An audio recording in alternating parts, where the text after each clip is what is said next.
ان الحمد لله نحمده ونستعينه ونستغفره ونعوذ بالله من شرور انفسنا ومن سيئات اعمالنا من يهده الله فلا مضل له ومن يضلله فلا هادي له واشهد ان لا اله الا الله وحده لا شريك له واشهد ان محمدا عبده ورسوله اما بعد فإن خير الحديث كتاب الله وخير الهدي هدي محمد صلى الله عليه وآله وسلم وشر الأمور محدثاتها وكل محدثة بدعة وكل بدعة ضلالة وكل ضلالة في النار.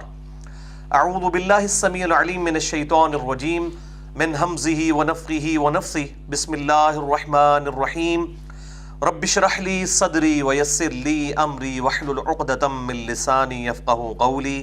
بسم اللہ الرحمن الرحیم. ان اللہ وملائکتہ یصلون علی النبی یا ایہا الذین آمنوا صلوا علیہ وسلموا تسلیما. اللہم صل علی محمد وعلی آل محمد کما صلیت علی ابراہیم وعلی آل ابراہیم انک حمید مجید. اللہم بارک علی محمد وعلی آل محمد كما باركت على إبراهيم وعلى آل إبراهيم إنك حميد مجيد. اللهم ربنا آتنا في الدنيا حسنة وفي الآخرة حسنة وقنا عذاب النار. ربنا آتنا من لدنك رحمة وهيئ لنا من أمرنا رشدا. لا إله إلا أنت سبحانك إني كنت من الظالمين. ولا حول ولا قوة إلا بالله العلي العظيم. الحمدللہ آج 14 جنوری 2017 کو ہفتے کے دن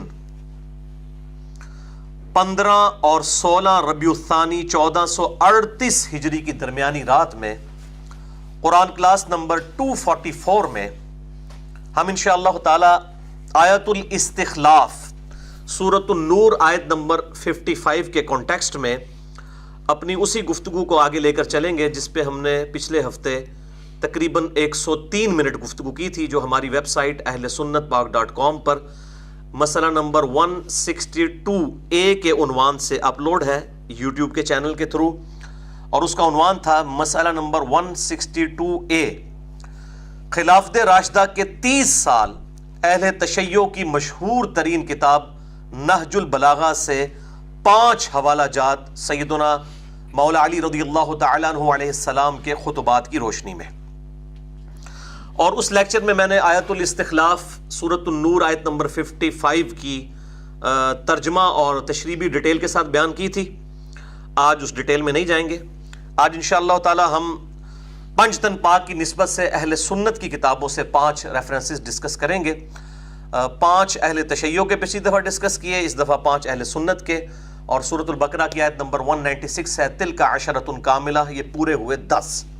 تو یہ 10 ریفرنسز انشاءاللہ آج پورے ہو جائیں گے جب اہل سنت کے 5 ہم ڈسکس کریں گے. بعض لوگوں کی طرف سے یہ کیوری آئی تھی کہ پچھلی دفعہ ہم نے جو نہج البلاغہ کے کانٹیکسٹ میں گفتگو کی تو سیدنا مولا علی رضی اللہ تعالیٰ عنہ علیہ السلام کی طرف ایک مشہور منسوب خطبہ ہے جسے خطبہ شقیہ کہتے ہیں، اور وہ کہتے ہیں وہ بیان نہیں کیا. میرے بھائیوں، میں نے پچھلی دفعہ بھی بتایا تھا کہ نہج البلاغہ میں جھوٹ اور سچ کی آمیزش ہے. وہ خطبہ جو ہے اہل تشیع میں بھی کئی علماء ہیں اور اہل سنت میں بھی جو اس خطبے کو سمجھتے ہیں کہ یہ فیبریکیشن کی گئی ہے، اس کتاب میں داخل کیا گیا. باقی اس خطبے کا اسلوب خود بتاتا ہے کہ پوری کی پوری بک نہج البلاغہ کا ڈاکٹرائن بالکل ایک طرف ہے اور وہ خطبہ دوسری طرف ہے. اب ایک خطبے کی بنیاد پہ پوری کتاب کو ریجیکٹ نہیں کیا جا سکتا، اور نہ اس ایک خطبے کی بنیاد کے اوپر باقی کتاب کی جو تھیم ہے اس کو چھوڑ کے اس ایک خطبے کی تھیم کو لیا جائے.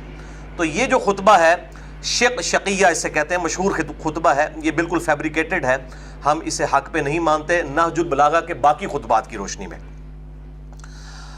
بھائیو، اہل سنت کے امام اور کئی احادیث کی کتابوں کے مؤلف سیدنا امام ابو بکر احمد بن حسین بن علی البیہقی المتوفہ 458 ہجری، جو امام حاکم المتوفہ 405 ہجری کے شاگرد رشید ہیں، انہوں نے ایک مشہور کتاب لکھی ہے عقائد کے اوپر، اس کا نام ہے الاعتقاد۔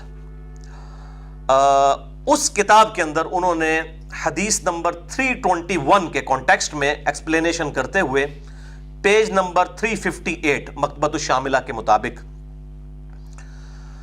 اسی آیت الاستخلاف، آیت نمبر 55 سورۃ النور کی، وہ لکھتے ہیں ورڈ بائی ورڈ: بے شک اللہ تعالیٰ کی کتاب میں سیدنا ابو بکر، عمر، عثمان و علی اور سیدنا حسن ابن علی کے 6 مہینے بھی سیدنا علی کی خلافت میں شامل ہیں۔ خلفائے راشدین کی امامت اور خلافت کی دلیل سورۃ النور کی آیت نمبر 55 ہے: اعوذ باللہ من الشیطان الرجیم وعد اللہ الذین آمنوا منکم وعملوا الصالحات لیستخلفنہم فی الارض۔ اللہ کا وعدہ ہے ان لوگوں کے ساتھ جو ایمان لے کر آئے اور نیک اعمال کیے کہ ضرور بالضرور انہیں زمین میں خلافت عطا فرمائے گا۔ یہ پوری آیت ہم پچھلی دفعہ ڈسکس کر چکے ہیں، آج اس کی ڈیٹیل میں جانے کی ضرورت نہیں ہے۔ اسی طریقے سے امام البیہقی سے بھی تقریباً 100 سال قبل اہل سنت کے ایک اور امام ہیں، امام محمد بن حسین الآجری، المتوفى 360 ہجری۔ ان کی مشہور کتاب ہے الشریعہ۔ اس کتاب میں انہوں نے حدیث سفینہ، یعنی میرے بعد خلافت 30 سال تک رہے گی، اس کے بعد ملوکیت شروع ہو جائے گی، جو آج ہم انشاءاللہ ڈسکس بھی کریں گے، اس حدیث کو 1156 نمبر پہ لیا، 1156 نمبر پہ الشریعہ کتاب میں، اور اس کے کانٹیکسٹ میں انہوں نے سورۃ النور کی آیت نمبر 55 کو دلیل بنایا ہے خلفائے راشدین کی خلافت کی۔ اب یہ دیکھیں، یہ دونوں امام، ان دونوں کے ناموں میں حسین بھی آ رہا ہے، علی بھی آ رہا ہے۔ امام بیہقی کا نام کیا ہے؟ ابو بکر احمد بن حسین بن علی البیہقی، اور امام آجری امام محمد بن حسین الآجری۔ تو یہ سنی شیعہ کا جو اختلاف جو اب 14ویں صدی میں سعودی عرب اور ایران کی پولیٹکس کی وجہ سے کھل کر سامنے آیا ہے، اس وجہ سے آج اگر آپ عرب ملکوں میں جائیں جس کے نام میں محمد علی، اب میرا نام بھی ہوگا تو وہ میری بھی تلاشی لینی شروع کر دیں گے، یا کسی کے نام میں حسین یا حسن آ گیا تو وہ، ویسے ہم کہتے ہیں کہ یہ اہل سنت بھی مانتے ہیں، لیکن پریکٹیکلی ان ناموں کی بنیاد کے اوپر تفریق ہو چکی ہے۔ حالانکہ ہمارے جتنے ائمہ ہیں ان کے نام آپ دیکھ لیں۔ امام مسلم، ان کی کنیت ہے ابو الحسین مسلم بن حجاج قشیری رحمہ اللہ تعالی، المتوفى 261 ہجری، جو صحیح مسلم کے مؤلف ہیں۔ تو آپ یہ دیکھیں، یہ اس طرح کی تفریق کبھی بھی نہیں رہی تھی۔ یہ ہمارے ائمہ محدثین کے نام حسین ان کے ناموں میں آتا ہے الحمدللہ۔ تو امام آجری المتوفى 360 ہجری الشریعہ کتاب میں حدیث سفینہ 1156 نمبر کے کانٹیکسٹ میں لکھتے ہیں ورڈ بائی ورڈ: جان لو کہ سیدنا ابو بکر، سیدنا عمر، سیدنا عثمان اور سیدنا علی رضی اللہ عنہم اجمعین وعلیہم السلام کی خلافت کا بیان اللہ تعالیٰ کی کتاب، سنت رسول، اقوال صحابہ اور اقوال تابعین میں موجود ہے۔ کوئی مسلمان جسے اللہ نے عقل دی ہے اس میں شک نہیں کر سکتا۔ قرآنی دلیل تو یہ فرمان الہی ہے، سورۃ النور آیت نمبر 55۔ اعوذ باللہ من الشیطان الرجیم وعد اللہ الذین آمنوا منکم وعملوا الصالحات لیستخلفنہم فی الارض، وہی آیت استخلاف، کہ جو لوگ ایمان لے کر آئے اور انہوں نے نیک اعمال کیے، ہم ضرور بالضرور انہیں زمین میں خلافت عطا فرمائیں گے۔ پھر امام آجری لکھتے ہیں: اللہ کی قسم، اللہ نے ان سے کیا ہوا اپنا وعدہ پورا فرمایا اور ان کو اپنے محبوب صلی اللہ علیہ وآلہ وسلم کی وفات کے بعد خلافت اور علاقوں میں حکومت دی۔ انہوں نے فتوحات کی، اموال کو غنیمت میں حاصل کیا۔ ان کی خلافت میں بہت سے لوگ مسلمان ہو گئے، جو لوگ اسلام سے مرتد ہو گئے ان سے لڑائی کی، حتیٰ کہ ان کو جلا وطن کر دیا۔ ان میں سے بعض نے رجوع کر لیا۔ اسی طرح سیدنا ابو بکر صدیق رضی اللہ تعالیٰ عنہ علیہ السلام نے کیا۔ ان کی مرتدین کے خلاف تلوار تا قیامت برحق ہے۔ اور اسی طریقے سے خلیفہ رابع سیدنا علی ابن ابی طالب کرم اللہ وجہ الکریم علیہ السلام تھے، ان کی خارجیوں کے خلاف لڑائی تا قیامت برحق ہے۔ یعنی مسلمانوں کے لیے رول ماڈل ہیں خلفائے راشدین۔ اللہ تعالیٰ نے خلافت کی وجہ سے اپنے دین کو عزت دی، دشمنوں کو ذلیل کیا، اور مشرکین کے ناپسند کرنے کے باوجود اللہ کا امر غالب ہوا، خلفائے راشدین نے مسلمانوں کے لیے معزز طریقے چھوڑے، اور وہ طریقے اہل سنت والجماعت پر مشتمل تمام امت محمدیہ صلی اللہ علیہ وآلہ وسلم پر بابرکت ہیں۔ یہ ورڈ بائی ورڈ کمنٹس تھے سیدنا امام محمد بن حسین الآجری المتوفى 360 ہجری کے، جو میں نے بیان کیے۔ بالکل اس طریقے سے امام ابن تیمیہ المتوفى 728 ہجری کے شاگرد رشید اور قرآن کی تفسیر میں بڑا بلند مقام رکھنے والی ہستی حافظ عماد الدین ابن کثیر المتوفى 774 ہجری 774 ہجری، انہوں نے بھی آیت الاستخلاف سورۃ النور آیت نمبر 55 کے کانٹیکسٹ میں اسی آیت کو دلیل بنایا ہے خلفائے راشدین کی خلافت کی، اور بڑی ان ڈیپتھ گفتگو کی ہے، اور انہوں نے خلفائے راشدین کا بتایا کہ سیدنا ابو بکر، عمر، عثمان، علی اور حسن ابن علی یہ خلفائے راشدین ہیں، اور پھر جو 12 خلفاء والی حدیث ہے جس کی غلط انٹرپریٹیشن کی جاتی تھی، انہوں نے کہا یہ 12 خلفاء کنزیکٹیو نہیں ہیں بلکہ 5 کنزیکٹیو ہیں، ابو بکر، عمر، عثمان و علی اور حسن ابن علی، اس کے بعد عمر بن عبدالعزیز چھٹے، اور 12ویں امام محمد مہدی رضی اللہ تعالی عنہ وعلیہم السلام اجمعین۔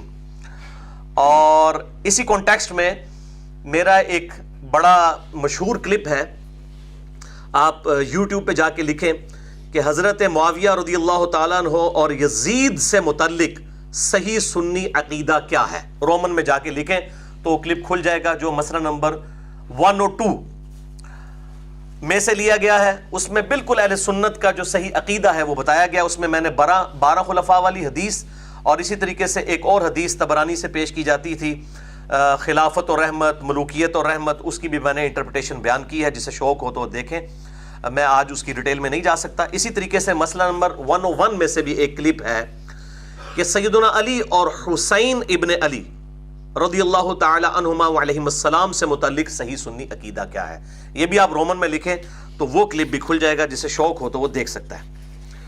بھائیو، خلافت راشدہ کے 30 سال سے متعلق 5 صحیح الاسناد احادیث کو ڈسکس کرنے سے پہلے میں عرض کر دوں کہ خلافت راشدہ اور پولیٹیکل سسٹم آف اسلام، اس کے حوالے سے امت لیول کی جو خدمت ہوئی ہے پوری امت میں، میری نظر میں اور کسی شخص نے نہیں کی سوائے ایک شخصیت کے، اور وہ ہیں مولانا مودودی رحمہ اللہ تعالی المتوفى 1979 عیسوی۔ کیونکہ اس موضوع کو ہاتھ ڈالنا سیدھا 11,000 وولٹ کو پکڑنا ہے، کیونکہ سنی شیعہ کی تفریق ہو چکی ہوئی تھی، اور ظاہر ہے جب ایک فرقے کی لائن کھنچ جاتی ہے پھر حق بات کرنا ہر بندے کا حوصلہ نہیں ہوتا۔ اس وجہ سے یہ جو ایک ٹاپک ہے یہ ان اٹینڈڈ تھا اتنے عرصے سے، اور جب یہ ضرورت پڑی، اسلام کی نشت ثانیہ کا آغاز ہوا، تو اللہ تعالیٰ نے اس طریقے سے اپنے بندوں سے خدمت لی۔ تو مولانا مودودی رحمہ اللہ تعالیٰ کی 2 کتابیں ان 1400 سال میں اپنی نظیر نہیں رکھتی، بلکہ کسی اور نے لکھی نہیں پولیٹیکل سسٹم آف اسلام کے اوپر۔ ان 2 کتابوں کا میں یہاں پر تعارف کروا دیتا ہوں۔ پہلی کتاب ہے میرے بھائیو یہ الجہاد فی الاسلام، یہ چھوٹی سی کتاب ہے، لیکن چھوٹی بھی اتنی چھوٹی بھی نہیں ہے، تقریباً 500 صفحات کے اوپر مشتمل ہے۔ پولیٹیکل سسٹم آف اسلام، اس کے اوپر اس طرح کی اور کوئی کتاب نہیں۔ اس میں جو لونڈیوں کا سسٹم کیا ہے، اسی طریقے سے مسلمان پرشین امپائر اور رومن امپائر کے اوپر کیوں چڑھ دوڑے، اس کی حکمت کیا تھی، یہ تمام جتنے بھی غیر مسلموں کی طرف سے اعتراضات کیے جاتے ہیں، یہ تمام چیزیں انہوں نے ایڈریس کی۔ اور یہ ڈاکٹر ذاکر نائک اور باقی جتنے لوگ، جتنے بھی انٹرنیشنل سپیکر ہیں، وہ جہاد اور قتال کے اوپر جو آرگومنٹس دیتے ہیں وہ من و ان کاپی کیے ہوئے ہیں اس کتاب کے۔ اور یہ کتاب مولانا مودودی نے اس وقت لکھی جب ان کی عمر صرف 22 سال تھی۔ 1903 کی پیدائش ہے، اس میں آپ 22 سال جمع کر لیں، 1925 میں یہ کتاب لکھی انہوں نے، اور اس پہ تقریر ڈاکٹر اقبال نے لگائی، اور انہوں نے فورس ہی کیا کہ یہ بندہ مسلمانوں کو لیڈ کرے گا، اور یہ الحمدللہ بہترین کتاب ہے، اور اس موضوع کے اوپر اور آپ کو کوئی کتاب نہیں ملے گی۔ تو یہ جو رومن اور پرشین امپائر جو اس وقت کی سپر پاورز تھیں، ان کے ساتھ جو مسلمانوں کا ٹکراؤ ہوا، آپ صلی اللہ علیہ وآلہ وسلم کی جو نبوت ہے، اس کی جو خبریں ہیں، اس کے اوپر موجود ہے کہ آپ صلی اللہ علیہ وآلہ وسلم نے یہ پریڈکشن کی تھی کہ اللہ تعالیٰ میری امت کو یہ خزانے عطا فرمائے گا۔ وہ انشاءاللہ آج ایک حدیث بھی اینڈ پہ میں اسی کانٹیکسٹ میں ڈسکس کروں گا۔ بہرحال یہ جو مشکل ترین ٹاپک ہے وہ اسی کتاب میں ایڈریس کیا گیا ہے، الجہاد فی الاسلام۔ بہرحال اب اس کتاب کی اگر آپ نے پریکٹیکل کوئی شکل دیکھنی ہے تو پھر عمر سیریز قطر والوں نے 30 اقساط کے اوپر سیدنا عمر فاروق رضی اللہ تعالیٰ عنہ علیہ السلام کی پوری بایوگرافی فلمائی ہے، بلکہ ان کو سینٹرڈ کرتے ہوئے آپ صلی اللہ علیہ وسلم کی پوری سیرت فرما دی گئی ہے، اعلان نبوت سے 6 سال قبل سے لے کر سیدنا عمر کی شہادت تک۔ اور اس کے کنسلٹنٹ کوئی عام مولوی نہیں ہے، بلکہ پورے سمجھ لیں کہ سنیت کے امام اس وقت کے یوسف القرضاوی جو 1926 میں پیدا ہوئے اور مولانا مودودی کو اپنا مرشد مانتے ہیں وہ، اور بلکہ 1979 میں جب مولانا مودودی کا جنازہ پڑھایا جانے لگا، اس وقت امام کعبہ نے آنا تھا تو وہ نہیں آ سکے اپنی بیماری کی وجہ سے، تو پھر اب فلسطین مسجد کے امام بھی آئے ہوئے، بڑے بڑے ائمہ آئے ہوئے تھے، 6 لاکھ کے قریب جنازہ ہوا۔ پاکستان کی ہسٹری میں اتنا بڑا جنازہ کسی کا نہیں ہوا، قذافی اسٹیڈیم پورے کا پورا بھرا ہوا تھا۔ تو بہرحال پھر یہی طے پایا کہ یوسف القرضاوی صاحب ہی جنازہ پڑھائیں گے، تو مولانا مودودی کا جنازہ بھی یوسف القرضاوی صاحب نے پڑھایا ہوا ہے۔ اس وقت ان کی عمر 90 سال ہے، مفتی اعظم قطر ہیں، فلسطین کے اوریجنلی رہنے والے تھے، پھر مصر میں آگے وہیں سے تعلیم حاصل کی، الازہر یونیورسٹی والے بھی ان کو سمجھ لیں اپنا امام مانتے ہیں، وہ کنسلٹنٹ ہیں عمر سیریز کے، اور انہی کے ایک شاگرد ہیں جن کی عمر اس وقت تقریباً 55 سال ہے، ڈاکٹر علی سلابی، یعنی ٹاپ ہسٹورین ہیں اس وقت مسلمانوں کے۔ وہ انہوں نے خلفائے راشدین کے اوپر سیدنا ابو بکر، عمر، عثمان و علی رضی اللہ عنہم اجمعین علیہم السلام پہ اتنی موٹی عربی میں کتابیں لکھی ہیں، اور دارالاسلام پبلیکیشن نے اردو ترجمے کے ساتھ ان کی کتابیں خلفائے راشدین پہ شائع کی ہیں، جو دنیا میں سب سے بڑا اہل سنت کا اور خصوصاً اہل حدیث کا ادارہ ہے، ڈاکٹر علی سلابی، اور وہ ہیں، یہ 2 بندے ہیں جو کنسلٹنٹ ہیں اس فلم کے، عمر سیریز کے۔ تو اس کے اب ہم نے کچھ کلپس چڑھانے شروع کیے ہیں، ایک چڑھایا ہے ابھی، یوٹیوب پہ تو اجازت نہیں ہے، لیکن فیس بک کے ذریعے دوسرا بھی انشاءاللہ تعالیٰ تیار ہو رہا ہے، اور آہستہ آہستہ کر کے ہم جو کریٹیکل ہیں کلپس وہ اردو سب ٹائٹل کے ساتھ بھی انشاءاللہ لے کر آئیں گے انشاءاللہ تعالیٰ۔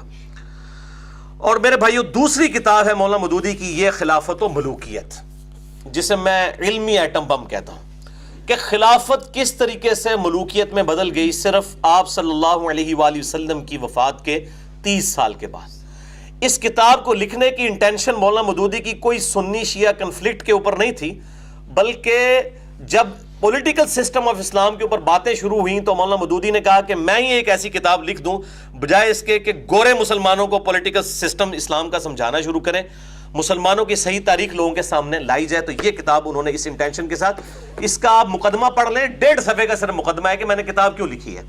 یہ تو لوگ پھر اس کو اور سے اور طرف لے گئے، یہ بڑی پازیٹیو کوشش تھی، اور سنی شیعہ فرقہ واریت کی لعنت سے بالا تر ہو کر یہ کتاب خلافت و ملوکیت لکھی گئی، اور اس کا عربی میں تو ترجمہ بہت پہلے ہو گیا تھا الخلافہ والملک کے نام سے، اور انگلش میں بھی ہے، اور کئی زبانوں میں اس کا ترجمہ الحمدللہ ہو چکا ہے۔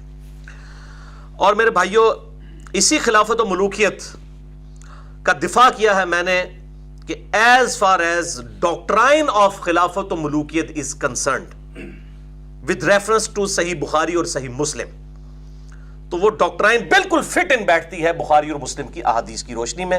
تو میں نے الحمدللہ اس کا علمی دفاع کیا ہے، اور یہ تو تھا علمی ایٹم بم، خلافت و ملوکیت۔ یہ ہے میرے بھائیوں ہائیڈروجن بم، اس سے بھی اگلا ورژن، علمی طور پہ میں کر رہا ہوں۔ یہ ورڈ میں اس لیے استعمال کر رہا ہوں کہ ذرا یہ اٹریکٹیو ورڈ ہے، پازیٹیو سینس میں استعمال کر رہا ہوں، کیونکہ ایٹم بم کے بعد جنگ ختم ہو گئی تھی نا، تو ناسبیت اور رافضیت اور یہ تمام فتنوں کی جنگ اہل سنت کے منہج کے خلاف ختم ہو گئی اس ریسرچ پیپر کے بعد۔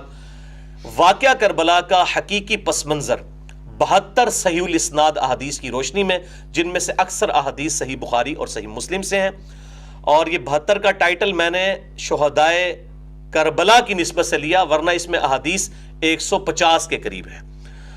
اور مثلا 33 نمبر غدیر خم کے تمام طریق، میں نے 8 طریق 33 نمبر کے اوپر جمع کیے ہیں اس کے اندر، اور یہ ریسرچ پیپر انٹرنیشنل ہے، کیونکہ سب سے پہلے میں نے عربی میں لکھا، اس کے بعد اردو ترجمہ ہوا، پھر ہندی میں اور انگلش میں بھی، الحمدللہ 4 زبانوں میں مفت PDF اس کا آپ اہل سنت پاک.com سے ڈاؤن لوڈ کر کے پڑھ سکتے ہیں، اور ہارڈ کاپیز جو ہیں وہ ہم ہزاروں کی تعداد میں الحمدللہ اس کی تقسیم کرتے ہیں۔ اور یہ پرنٹنگ ہوئی تھی، اس کے اوپر ڈیٹ بھی لکھی ہوئی ہے، 24 اکتوبر 2015 بمطابق 10 محرم الحرام 1437 ہجری، اور اس کے کل صفحات جو ہیں 24 ہیں اردو کے اندر، جنگ جمل، جنگ صفین نہروان کے حوالے سے بھی یہ تمام چیزیں اس کے اندر ڈسکس تھی. ایک ٹاپک میں نے جان بوجھ کے اس وقت چھوڑ دیا تھا، وہ تھا شہادت عثمان غنی رضی اللہ تعالیٰ عنہ، لیکن اس کے حوالے سے بھی چونکہ کنٹراورشل چیزیں پائی جاتی ہیں، اور وہ ایک فرضی کریکٹر گھڑ کے عبداللہ ابن سبا کا جو بعد میں آیا، جسے مولا علی نے خود قتل کروایا رضی اللہ تعالیٰ عنہ علیہ السلام، اس کے کھاتے میں ڈال دیا گیا. اور نعوذ باللہ یہ پراپوگنڈا کیا گیا کہ ایک عبداللہ ابن سبا نے 40,000 اصحاب کی نعوذ باللہ مت مار دی تھی، اور وہ اس کے جو ہے وہ ہتھے چڑھ گئے تھے نعوذ باللہ. تو میں نے حقیقی وجوہات اب بخاری اور مسلم کی روشنی میں اس سچ پیپر میں ایڈ کر دی ہیں، اور اس کا انشاءاللہ اگلا ورژن جو ہے وہ عربی میں تو آ چکا ہے الحمدللہ ہماری ویب سائٹ ahlsunnatpak.com پہ. اردو میں بھی اس پہ کام شروع ہو گیا ہے، آج کل ٹائپنگ ہو رہی ہے، اور انشاءاللہ امید ہے 1-1.5 مہینے کے اندر یہ ریسرچ پیپر بھی سامنے آ جائے گا. اب میں نے اس کو ڈسٹنگوش کرنے کے لیے، فرق کرنے کے لیے، تاکہ پہلی لک میں ہی پتہ چل جائے، میں آپ کو یہ دونوں research paper side by side دکھا دیتا ہوں تاکہ آپ کو اس میں سمجھنے میں بھی آسانی ہو جائے. جو پرانے والا ریسرچ پیپر ہے، آپ اس کے یہ رائٹ کارنر کے اوپر دیکھیں، آپ کو ڈیٹ نظر آ رہی ہوگی 24 اکتوبر 2015. اب میں نے اس کو ریڈ اور وائٹ کنٹراسٹ میں کر دیا ہے ڈیٹ کو، یہ دیکھیں بالکل، تاکہ دیکھتے ہی فوراً نظر آ جائے. اور اب ڈیٹ ہے اس کی 12 اکتوبر 2016، اور اسی طریقے سے 10 محرم الحرام 1438 ہجری، ایک سال کے بعد کی ڈیٹ ہے. لہٰذا ہمارے ریسرچ پیپرز میں ناسخ و منسوخ والا کوئی ایشو نہیں ہے، بلکہ ہم ڈیٹس ڈال دیتے ہیں. بہرحال پچھلے ریسرچ پیپر کی کوئی ایک حدیث بھی ہم نے اومٹ اس میں سے نہیں کی، انکلوڈ کی ہیں تقریباً 50 کے قریب احادیث. اب تقریباً کل 200 احادیث ہو گئی ہیں، اور بلکہ دیکھیں اس پہ اب میں نے یہ چیز ایڈ بھی کر دی ہے، کل 200 احادیث، یہ بلیک میں، پہلے یہ چیز نہیں تھی. کل 200 احادیث 72 کے ٹائٹل سے شہداء کربلا کی نسبت سے یہ ایڈ ہو چکی ہیں. یہ انشاءاللہ تعالی عنقریب اویلیبل ہوگا ahlsunnatpak.com پہ، اور یہ تقریباً اب 24 سے بڑھ کر تقریباً 40 تک پیجز پہنچ جائیں گے، اور 200 احادیث الحمدللہ اہل سنت کی کتابوں سے اس میں ہوں گی انشاءاللہ تعالی. تو یہ میرے بھائیوں ریسرچ پیپر کا میں نے ایک اوور ویو کروا دیا اس حوالے سے. اس نئی پرنٹنگ میں ہم نے 2 قسم کی ایڈیشنز کی ہیں. ایک تو میجر ایڈیشنز ہیں، پرانے والا پمفلٹ من و عن اسی طریقے سے ہے. میجر ایڈیشنز کی ہیں سیریل نمبر 14، 15 اور 16 کے اوپر شہادت عثمان غنی رضی اللہ تعالیٰ عنہ علیہ السلام کے حوالے سے، اور باقی کئی احادیث کے طریق جو ہے ایڈ کیے ہیں. لہٰذا یہ اب ریسرچ پیپر دوبارہ سے ہی کم از کم 3 دفعہ پڑھنا ہوگا، تو پھر پتہ چلے گا کہ کتنا کچھ اس میں ایڈ ہو چکا ہے انشاءاللہ تعالی. البتہ اس میں جو 6 بڑے بڑے ٹاپکس میں نے ایڈریس کیے ہوئے ہیں، پہلے بھی وہی 6 ٹاپکس تھے، لیکن اس میں ایک درمیان والا ٹاپک ہم نے ایڈ کیا ہے شہادت عثمان غنی رضی اللہ تعالیٰ عنہ علیہ السلام کے حوالے سے. میں ان 6 ٹاپکس کے صرف نام بتا دیتا ہوں، باقی ڈیٹیل کی آپ خود انشاءاللہ تعالیٰ سے پڑھ لیں گے. عربی میں ہم نے ویب سائٹ پہ اپلوڈ کر دیا ہے، جسے عربی کا شوق ہے. ویسے تو علماء کہتے ہیں جی ہمیں عربی میں دیں، جب عربی میں دیتے ہیں تو بیچاروں کو سمجھ ہی کوئی نہیں آتی، پھر کہتے ہیں ترجمہ ہی دے دو جی. یہ عربی بھی اگر 1 لاکھ لوگ ہیں نا جو عربی جانتے ہیں، ان میں سے کوئی ایک بندہ ہے جو عربی لٹریچر کا صحیح ترجمہ کر سکتا ہے. قرآن کا ترجمہ آسان ہے، لیکن یہ جو پیور لٹریچر کی عربی ہوتی ہے حدیث والی، کئی لوگوں کو دیا تو جس کو کہتے ہیں نا ان کی پھر علمیت اور قابلیت کھل کے سامنے آ گئی، بیچاروں کو سمجھ نہیں آئی کہ لکھا کیا ہوا ہے. تو عربی والا میں نے شوق پورا کر دیا، انٹرنیشنل پمفلٹ ہے یہ الحمدللہ، اور اردو میں آج کل اس کے باقی احادیث انشاءاللہ فٹ ان ہو کے تو سامنے آ جائیں گے. یہ 6 ٹاپکس میں بتا دیتا ہوں. ٹاپک نمبر 1، منہج نبوی صلی اللہ علیہ وسلم پر قائم خلافت راشدہ کی صحیح مدت کتنی تھی، اور خلافت راشدہ کے حقیقی اہل خلفائے راشدین کون تھے. ٹاپک نمبر 2، خلیفہ راشد کے خلاف بغاوت کرنا بدعت ہے. جنگ جمل، جنگ صفین اور جنگ نہروان میں سیدنا علی ابن ابی طالب رضی اللہ تعالیٰ عنہ علیہ السلام کا حق پر ہونا، اور شہادت عثمان غنی رضی اللہ تعالیٰ عنہ علیہ السلام. ٹاپک نمبر 3، رسول اللہ صلی اللہ علیہ وسلم نے اپنی وفات سے 1 مہینہ قبل مستقبل میں ہونے والے حکومتی بگاڑ سے متعلق غیبی خبریں دے دی تھیں. ٹاپک نمبر 4، چوتھے خلیفہ راشد سیدنا علی رضی اللہ تعالیٰ عنہ علیہ السلام کے فضائل کا بیان، اور ان پر ممبروں سے لعنت کرنے کی بدعت کب اور کس نے ایجاد کی. ٹاپک نمبر 5، حضرت معاویہ رضی اللہ تعالیٰ عنہ کو حکومت مل جانے کے بعد سے بتدریج امت پر کیسی ملوکیت مسلط ہوئی، اور پھر اس کا کیا بھیانک نتیجہ نکلا. اور ٹاپک نمبر 6، سیدنا حسین ابن علی رضی اللہ تعالیٰ عنہ کے فضائل کا بیان، اور یزید ابن معاویہ کی ملوکیت میں اس کے گورنر عبید اللہ ابن زیاد کے ہاتھوں مظلومانہ شہادت کا بیان. یہ 6 ٹاپکس ہیں. یہ بس ٹاپکس بنائے, اس کے بعد احادیث لکھ دی ہیں, ان سے میں نے رزلٹ کوئی نہیں نکالے. اب جسے شوق ہے نا رزلٹ نکالنے کا وہ خود نکالے. اور ان تمام احادیث کے اوپر میں نے اس دور کے جتنے بڑے بڑے محدثین ہیں ان کی تحکیم بھی لگا دی ہے. شیخ البانی رحمہ اللہ تعالیٰ کی, شیخ زبیر لیزئی رحمہ اللہ تعالیٰ کی, اسی طریقے سے شیخ شعیب آرنوت کی رحمہ اللہ تعالیٰ, حال ہی میں وہ بھی فوت ہو گئے, اور شیخ غلام مصطفیٰ ظہیر صاحب اور شیخ سلیم اسد صاحب, اس طریقے سے بڑے جو حدیث کی فیلڈ میں ایکسپرٹس ہیں ان کی تحکیم میں نے اس پہ لگا دی ہے. اور میں اپنے بھائیوں کو کہتا ہوں کسی ناسبی سے رافضی سے جھگڑنے کی ضرورت نہیں ہے. یہ آپ 200 احادیث اس کو دیں اور اسے کہیں کہ میرے بھائیوں ہم اس سے کوئی رزلٹ نہیں نکالتے, ان احادیث کو پڑھ کے جو آپ رزلٹ نکال سکتے ہیں وہ ہمیں بتا دیں.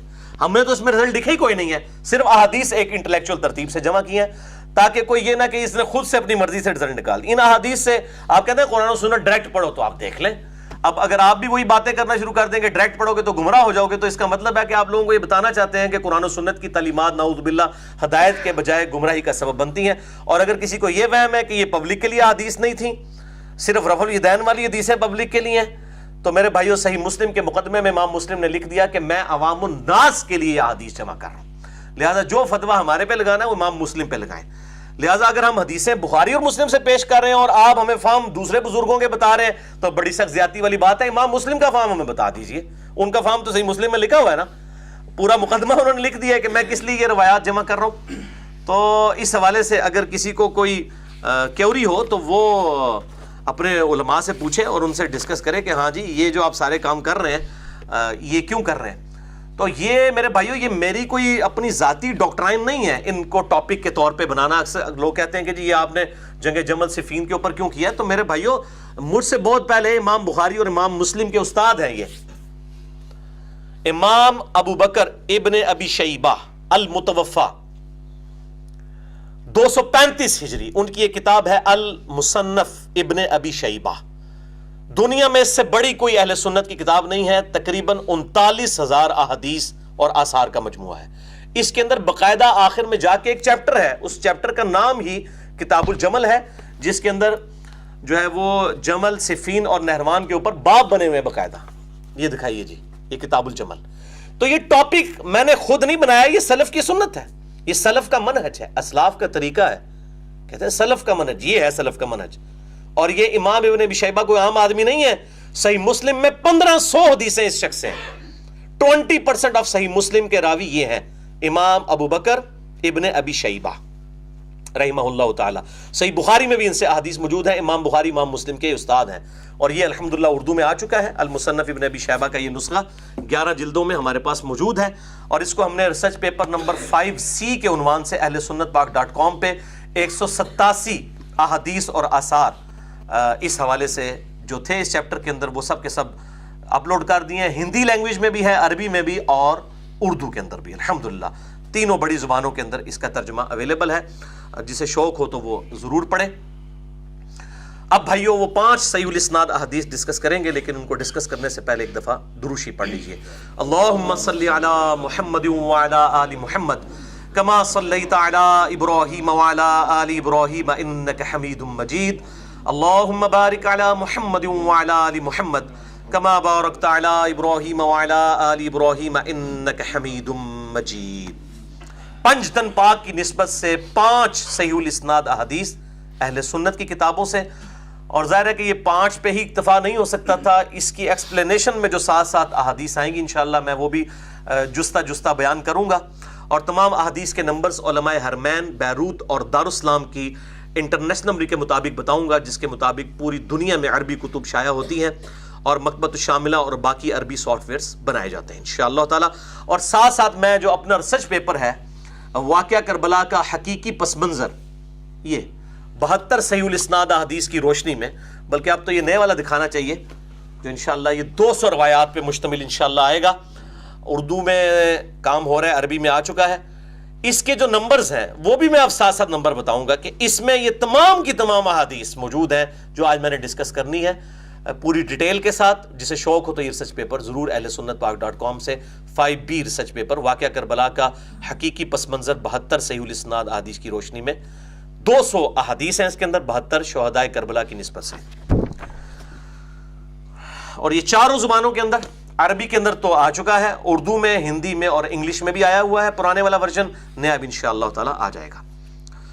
پہلی حدیث مسند امام احمد سے ہے، بڑی مشہور حدیث ہے، انٹرنیشنل نمبر کے مطابق جلد 4 اور صفحہ 273 پہ، انٹرنیشنل نمبر کے مطابق 18,430، 18,430۔ اب یہ جو میں انٹرنیشنل نمبر بتا رہا ہوں اس مسند امام احمد کا جو 6 جلدوں میں ہے مکتبۃ الشاملہ کے اندر، اور یہ جلد 4 اور پیج 273 آپ کو یہ سٹینڈرڈ مل جائے گا 6 جلدوں والا، جو سعودیہ میں بھی 6 جلدوں کے ساتھ چل رہا ہے مکتبۃ الشاملہ میں، لیکن جو اردو زبان میں ہے یہ ذرا ان کو دکھا دیجئے۔ اس کا PDF ہم نے اپنی ویب سائٹ کے اوپر چڑھایا ہوا ہے، 14 جلدوں میں مسند امام احمد اردو ترجمے کے ساتھ ہے، اور یہ شائع کی ہے مکتبہ رحمانیہ نے لاہور سے۔ اس کے نمبرز انٹرنیشنل نہیں ہیں، اس کے نمبرز میں اور انٹرنیشنل نمبرز میں کچھ فرق ہے، لیکن حدیث بڑی آسانی سے ڈھونڈی جا سکتی ہے، کیونکہ مسند حدیث کی وہ کتاب ہوتی ہے جس میں احادیث کو صحابہ اکرام علیہم رضوان کے ناموں کے ریفرنسز سے جمع کیا جاتا ہے، یعنی سب سے پہلے اس میں حضرت ابوبکر کا چیپٹر ہوگا، پھر حضرت عمر کا، عثمان کا، علی کا، اس طریقے سے تقریباً 700 صحابہ کے چیپٹرز ہیں، اور ان چیپٹرز میں سے آپ حدیث ڈھونڈ سکتے ہیں بڑی آسانی کے ساتھ۔ نمبر اس کے ہم اس لیے نہیں لگا رہے کہ یہ انٹرنیشنل نہیں ہے، ظاہر ہم نے تو انٹرنیشنل پمفلٹ لکھنا ہے، تو اس کے اگر میں نمبر لگاتا ہوں تو پھر وہ مس ہو جائیں گے، تو جس کو شوق ہو تو وہ ڈھونڈ سکتا ہے، کوئی مشکل نہیں ہے۔ اب جو انٹرنیشنل نمبر ہے اس کا 18,430 ہے، لیکن اس میں وہ ہے 4تھی جلد میں، اور یہاں پہ 8ویں جلد کے اندر اردو ترجمے میں وہی حدیث جو ہے وہ 18,596 ہے، یہ دکھا دیجئے، یہی والی حدیث 18,596، اور وہ تھی 18,430، یعنی آپ تقریباً سمجھ لیں کہ 150 کا فرق ہے، تو اس کا اندازہ لگا سکتے ہیں، 150 ایڈ کر دیں انٹرنیشنل نمبر میں تو تقریباً اس کا نمبر نکل آئے گا۔ اور باقی آپ دیکھ لیں سیدنا نعمان ابن بشیر سے یہ روایت ہے، تو نعمان ابن بشیر والا چیپٹر کھولیں رضی اللہ تعالیٰ عنہ علیہ السلام، تو آپ کو حدیث آسانی کے ساتھ مل جائے گی۔ یہ میں اس لیے بتا رہا ہوں کہ اکثر لوگ ای میل کرتے ہیں جی مسند احمد میں وہ نہیں مل رہا، تو وہ انٹرنیشنل نمبرنگ والی ابھی تک اردو میں نہیں آئی ہے، بل اس میں بھی آپ ڈھونڈ سکتے ہیں 14 جلدوں والی جو مسند امام احمد ہے، تو مسند احمد میں ہے۔ اور یہ حدیث جو ہے یہ مشکات المصابیح کے اندر بھی موجود ہے، انٹرنیشنل نمبرنگ کے مطابق 5,378 مشکات کے اندر، جسے میں نے نام دیا ہے انسائکلوپیڈیا آف حدیث۔ اس میں میرا پورا لیکچر ہے، مسئلہ نمبر 111B، مشکات کا پورا تعارف ہے، یعنی آپ سمجھ لیں اہل سنت کی کتابوں کا یہ انسائکلوپیڈیا ہے، اور شیخ زبیر علیزئی رحمہ اللہ تعالیٰ کی تحکیم کے ساتھ مکتبہ اسلامیہ نے اس کو شائع کیا ہے۔ اس کی بھی PDF آپ کو ہماری ویب سائٹ سے انٹرنیشنل نمبرنگ پہ تحکیم کے ساتھ شیخ زبیر صاحب کی مل جائے گا۔ اس میں بھی یہ حدیث موجود ہے نعمان ابن بشیر رضی اللہ تعالیٰ عنہ والی، انٹرنیشنل نمبرنگ کے مطابق مشکات میں 5,378 اس حدیث کو شیخ البانی نے بھی صحیح کہا، شیخ زبیر علیزئی رحمہ اللہ نے بھی صحیح کہا، شیخ شعیب ارنوت نے بھی صحیح کہا، تمام محدثین نے الحمدللہ اس کو صحیح کہا، امام بہیقی نے بھی دلائل النبوہ میں اس حدیث کو لیا ہے۔ اور ہمارا جو ریسرچ پیپر ہے واقعہ کربلا کا حقیقی پس منظر 72 صحیح الاسناد احادیث کی روشنی میں، اس میں بھی یہ حدیث ہم نے بالکل شروع میں یہ ایڈ کی ہوئی ہے، بلکہ یہاں سے نظر بھی آ رہی ہوگی سیریل نمبر 2 کے اوپر، پہلے ہی پیج کے اوپر یہ حدیث شروع ہو جاتی ہے جو میں اب بیان کرنے جا رہا ہوں۔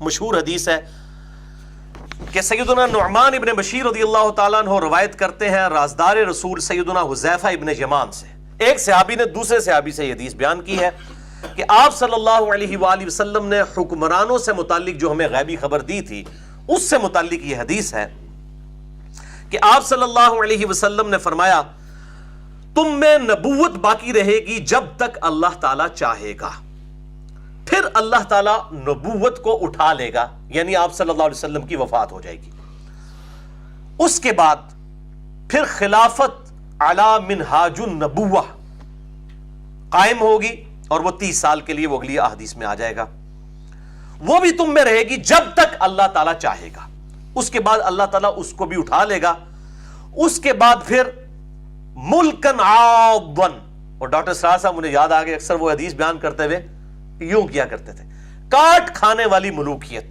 یعنی نہ حق لوگوں کے ساتھ زیادتی کرنے والی حکومت، جو صحیح مسلم میں حدیث ہے 4776 4776، اور ہمارے ریسرچ پیپر 5B میں 28 نمبر پہ عبداللہ بن عمر بن عاص سے ایک شخص آ کے کہتا ہے کہ آپ ہمیں اطاعت امیر پہ احادیث سنا رہے ہیں خانہ کعبے کے سائے میں بیٹھ کے، جبکہ ہمارے جو امیر ہیں معاویہ بن ابی سفیان جو آپ کے چچا کے لڑکے ہیں، وہ تو ہمیں حکم دیتے ہیں کہ ہم لوگوں کو نہ حق قتل کریں اور لوگوں کا مال حرام طریقے سے لوٹیں، جبکہ اللہ تعالیٰ قرآن پاک میں فرماتا ہے سورۃ النساء آیت نمبر 29 میں کہ اے ایمان والو، ایک دوسرے کو نہ حق قتل مت کرو اور ایک دوسرے کا مال نہ حق نہ کھاؤ۔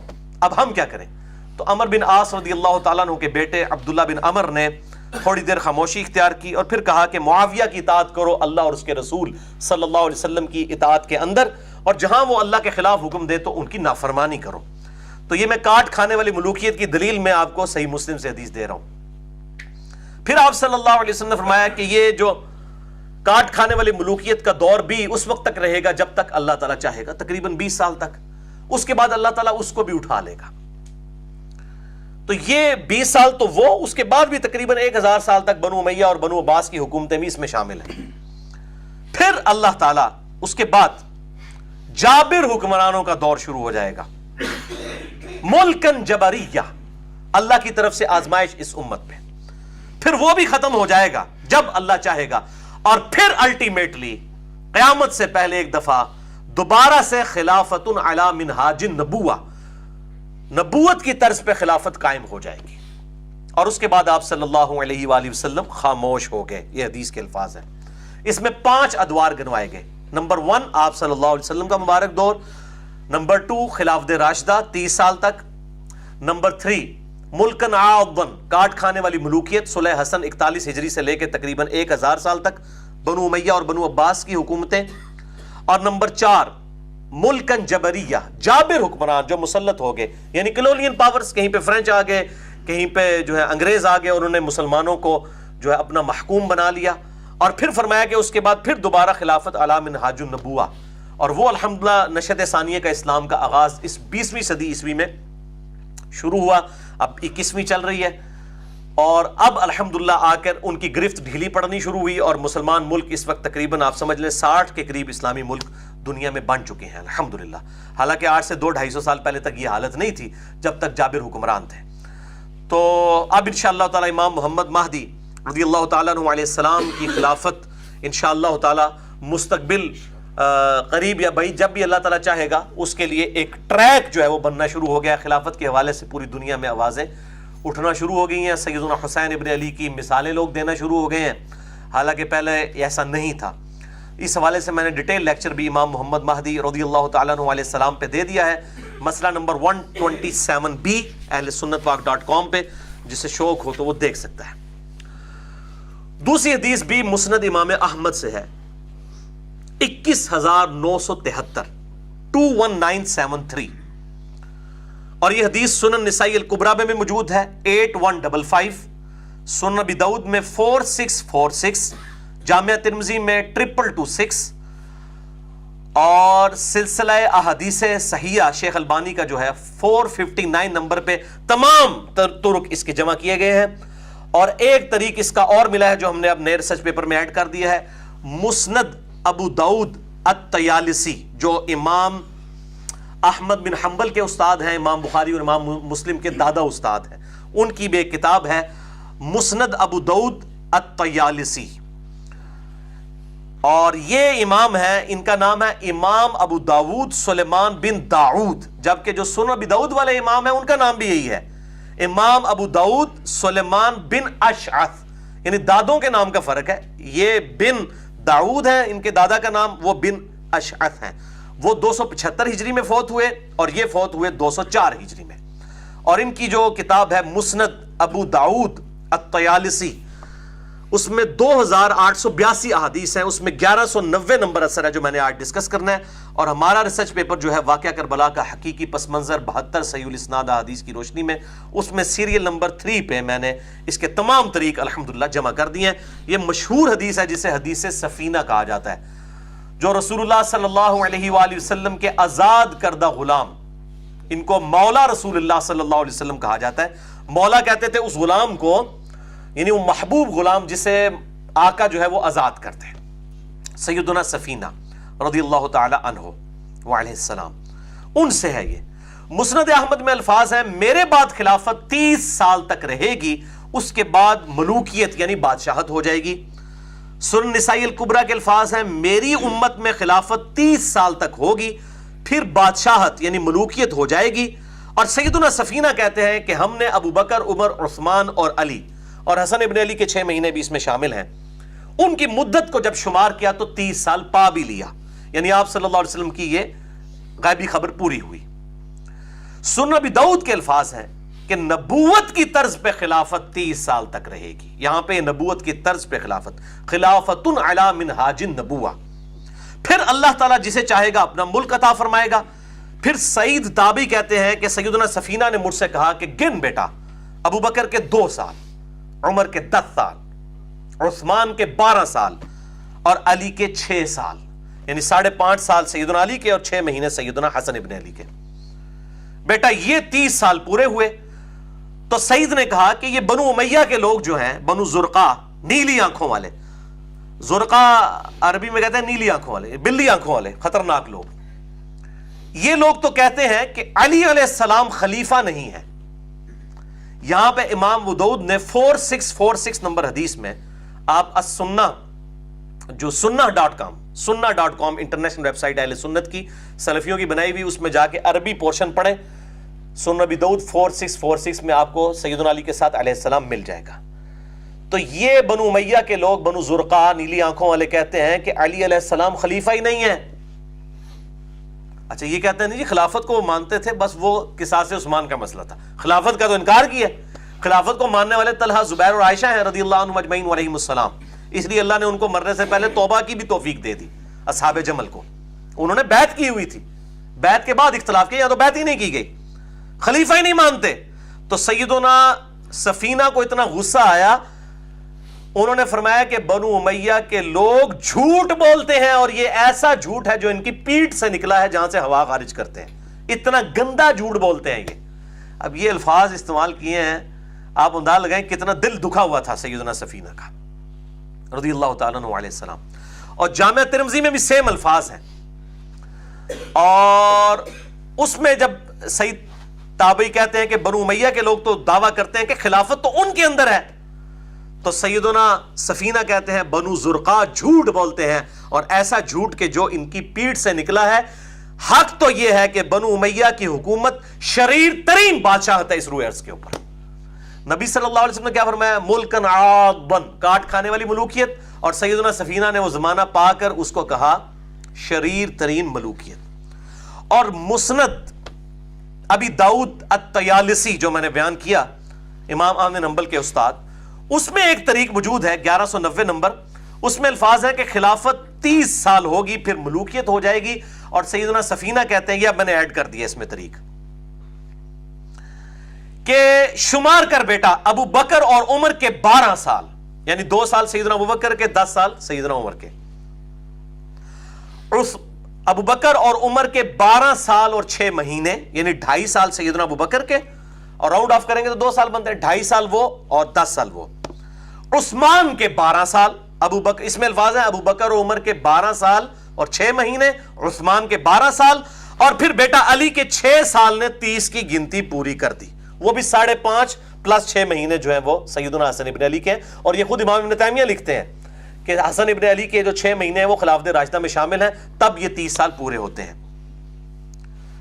اچھا پھر سعید تابعی نے پوچھا، اس میں الفاظ ہے کہ پھر معاویہ کیا تھے؟ انہوں نے مسئلہ کلیئر کر دیتا کہ اگر خلافت مک گئی تو پھر معاویہ کیا تھے؟ خلیفہ تو وہ بھی تھے، تو اب ان کو خلیفہ راشد نہیں چونکہ مانتے تھے حضرت سفینہ، تو انہوں نے ان کے لیے خلیفہ کا لفظ ہی نہیں استعمال کیا۔ یہ ہم نہیں کہہ رہے خلیفہ کا لفظ، ویسے آپ حکومتی طور پہ تو آپ خلیفہ کسی کو بھی کہہ لیں، لیکن جو خلافت علی منہاج النبوہ کے اعتبار سے سعید تابعی پوچھتا ہے کہ پھر معاویہ کیا تھے؟ تو سیدنا سفینہ نے فرمایا، میں نہیں کیا، کہ وہ مسلمانوں کے بادشاہوں میں سے پہلے بادشاہ تھے، ان کو خلیفہ ہی نہیں سیدنا سفینہ نے ڈکلیئر کیا، کہا کہ وہ بادشاہ تھے، ملک تھے۔ تو یہ الحمدللہ میں نے طریق اب ایڈ کر دی ہے تاکہ کسی کو کوئی ایمبیگوٹی اس حوالے سے باقی نہ رہے۔ یہ حدیث سفینہ کی میرے بھائیوں یہ بڑی مظلوم حدیث ہے، اور رافضی بھی اس کا انکار کرتے ہیں چونکہ ابو بکر عمر عثمان علی چاروں کی خلافت ماننی پڑتی ہے، اور ناسبی دوسری طرف ان کے گلے میں یہ اٹکی ہوئی ہے کیونکہ انہوں نے یزیدی پارٹی کا دفاع کرنا ہوتا ہے، تو دونوں اس کو تختہ مشق بناتے ہیں، حالانکہ پوری امت کا اتفاق ہے اس کے اوپر، اس حدیث کے اوپر۔ کم از کم 10 محدثین کے میں آپ کو ریفرنس دیتا ہوں۔ تلک عشرۃ کاملہ، سورۃ البقرہ آیت نمبر 196 کے تحت جنہوں نے اس حدیث کی تصحیح کی ہے۔ اور ویسے تو آپ میرے بھائی صحیح بخاری کے اوپر بھی آپ جرح کر سکتے ہیں، خود امام بخاری کے اوپر ان کے استاد کی جرح موجود ہے، اپنی مجلس سے ان کو نکال دیا تھا، تو آپ پوری بخاری کو فارغ کر دیں گے؟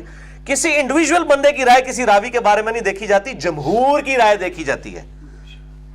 ابھی تک تو 2 ہی محدثین ایسے ہیں جن پہ جرح کا کوئی کلمہ نہیں ہے، ایک امام مسلم اور دوسرے عبداللہ ابن مبارک۔ باقی آپ دنیا میں کوئی امام اٹھائیں، اس کے بارے میں دوسرے امام کا کوئی نہ کوئی آپ کو نیگیٹو جملہ مل جائے گا۔ اس کی یہ وجہ نہیں ہوتی ہے کہ آپ اس کو بنیاد بنا کے کسی روایت کو ریجیکٹ کر دیں گے، ورنہ پوری بخاری فارغ ہو جائے گی اگر امام بخاری کے اوپر ان کی استاد جرح کر رہے ہیں۔ اور امام بخاری کی للہیت اسی استاد سے ساری احادیث بھی، کئی احادیث بھی صحیح بخاری میں امام زہلی سے لی ہیں انہوں نے، جنہوں نے ان کو اپنی مجلس سے نکال دیا۔ تو یہ اس طریقے سے جرح نہیں ہو۔ 10 محدثین کے میں آپ کو ریفرنس دے رہا ہوں۔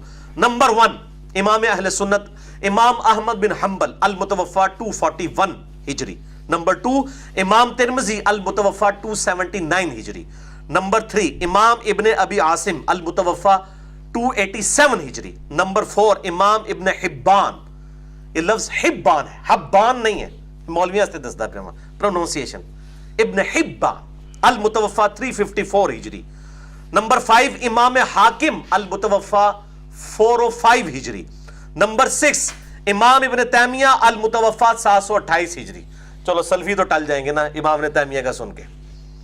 نمبر 7 امام ذہبی المتوفا 748 ہجری، جو امام ابن تیمیہ کی شاگرد ہیں۔ نمبر 8 امام ابن حجر اسقلانی المتوفا 852 ہجری، جنہوں نے صحیح بخاری کی شرح لکھی ہے فتح الباری۔ نمبر 9 شیخ ناصر الدین البانی محدث اعظم سعودیہ، جو بعد میں نکال دیے گئے، المتوفا 1420 ہجری۔ اور نمبر 10 ہمارے شیخ حافظ زبیر علی زئی رحمہ اللہ تعالی المتوفا 1435 ہجری، رحمہم اللہ اجمعین وعلیہم السلام اجمعین ورضی اللہ عنہم اجمعین، آمین۔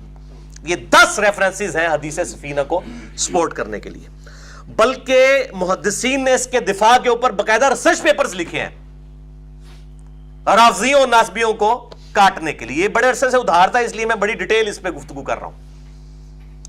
3 محدثین کا میں آپ کو حوالہ دے دیتا ہوں جنہوں نے حدیث سفینہ کی دفاع پہ باقاعدہ مقالات لکھے ہیں، اپنے مقالے لکھے ہیں۔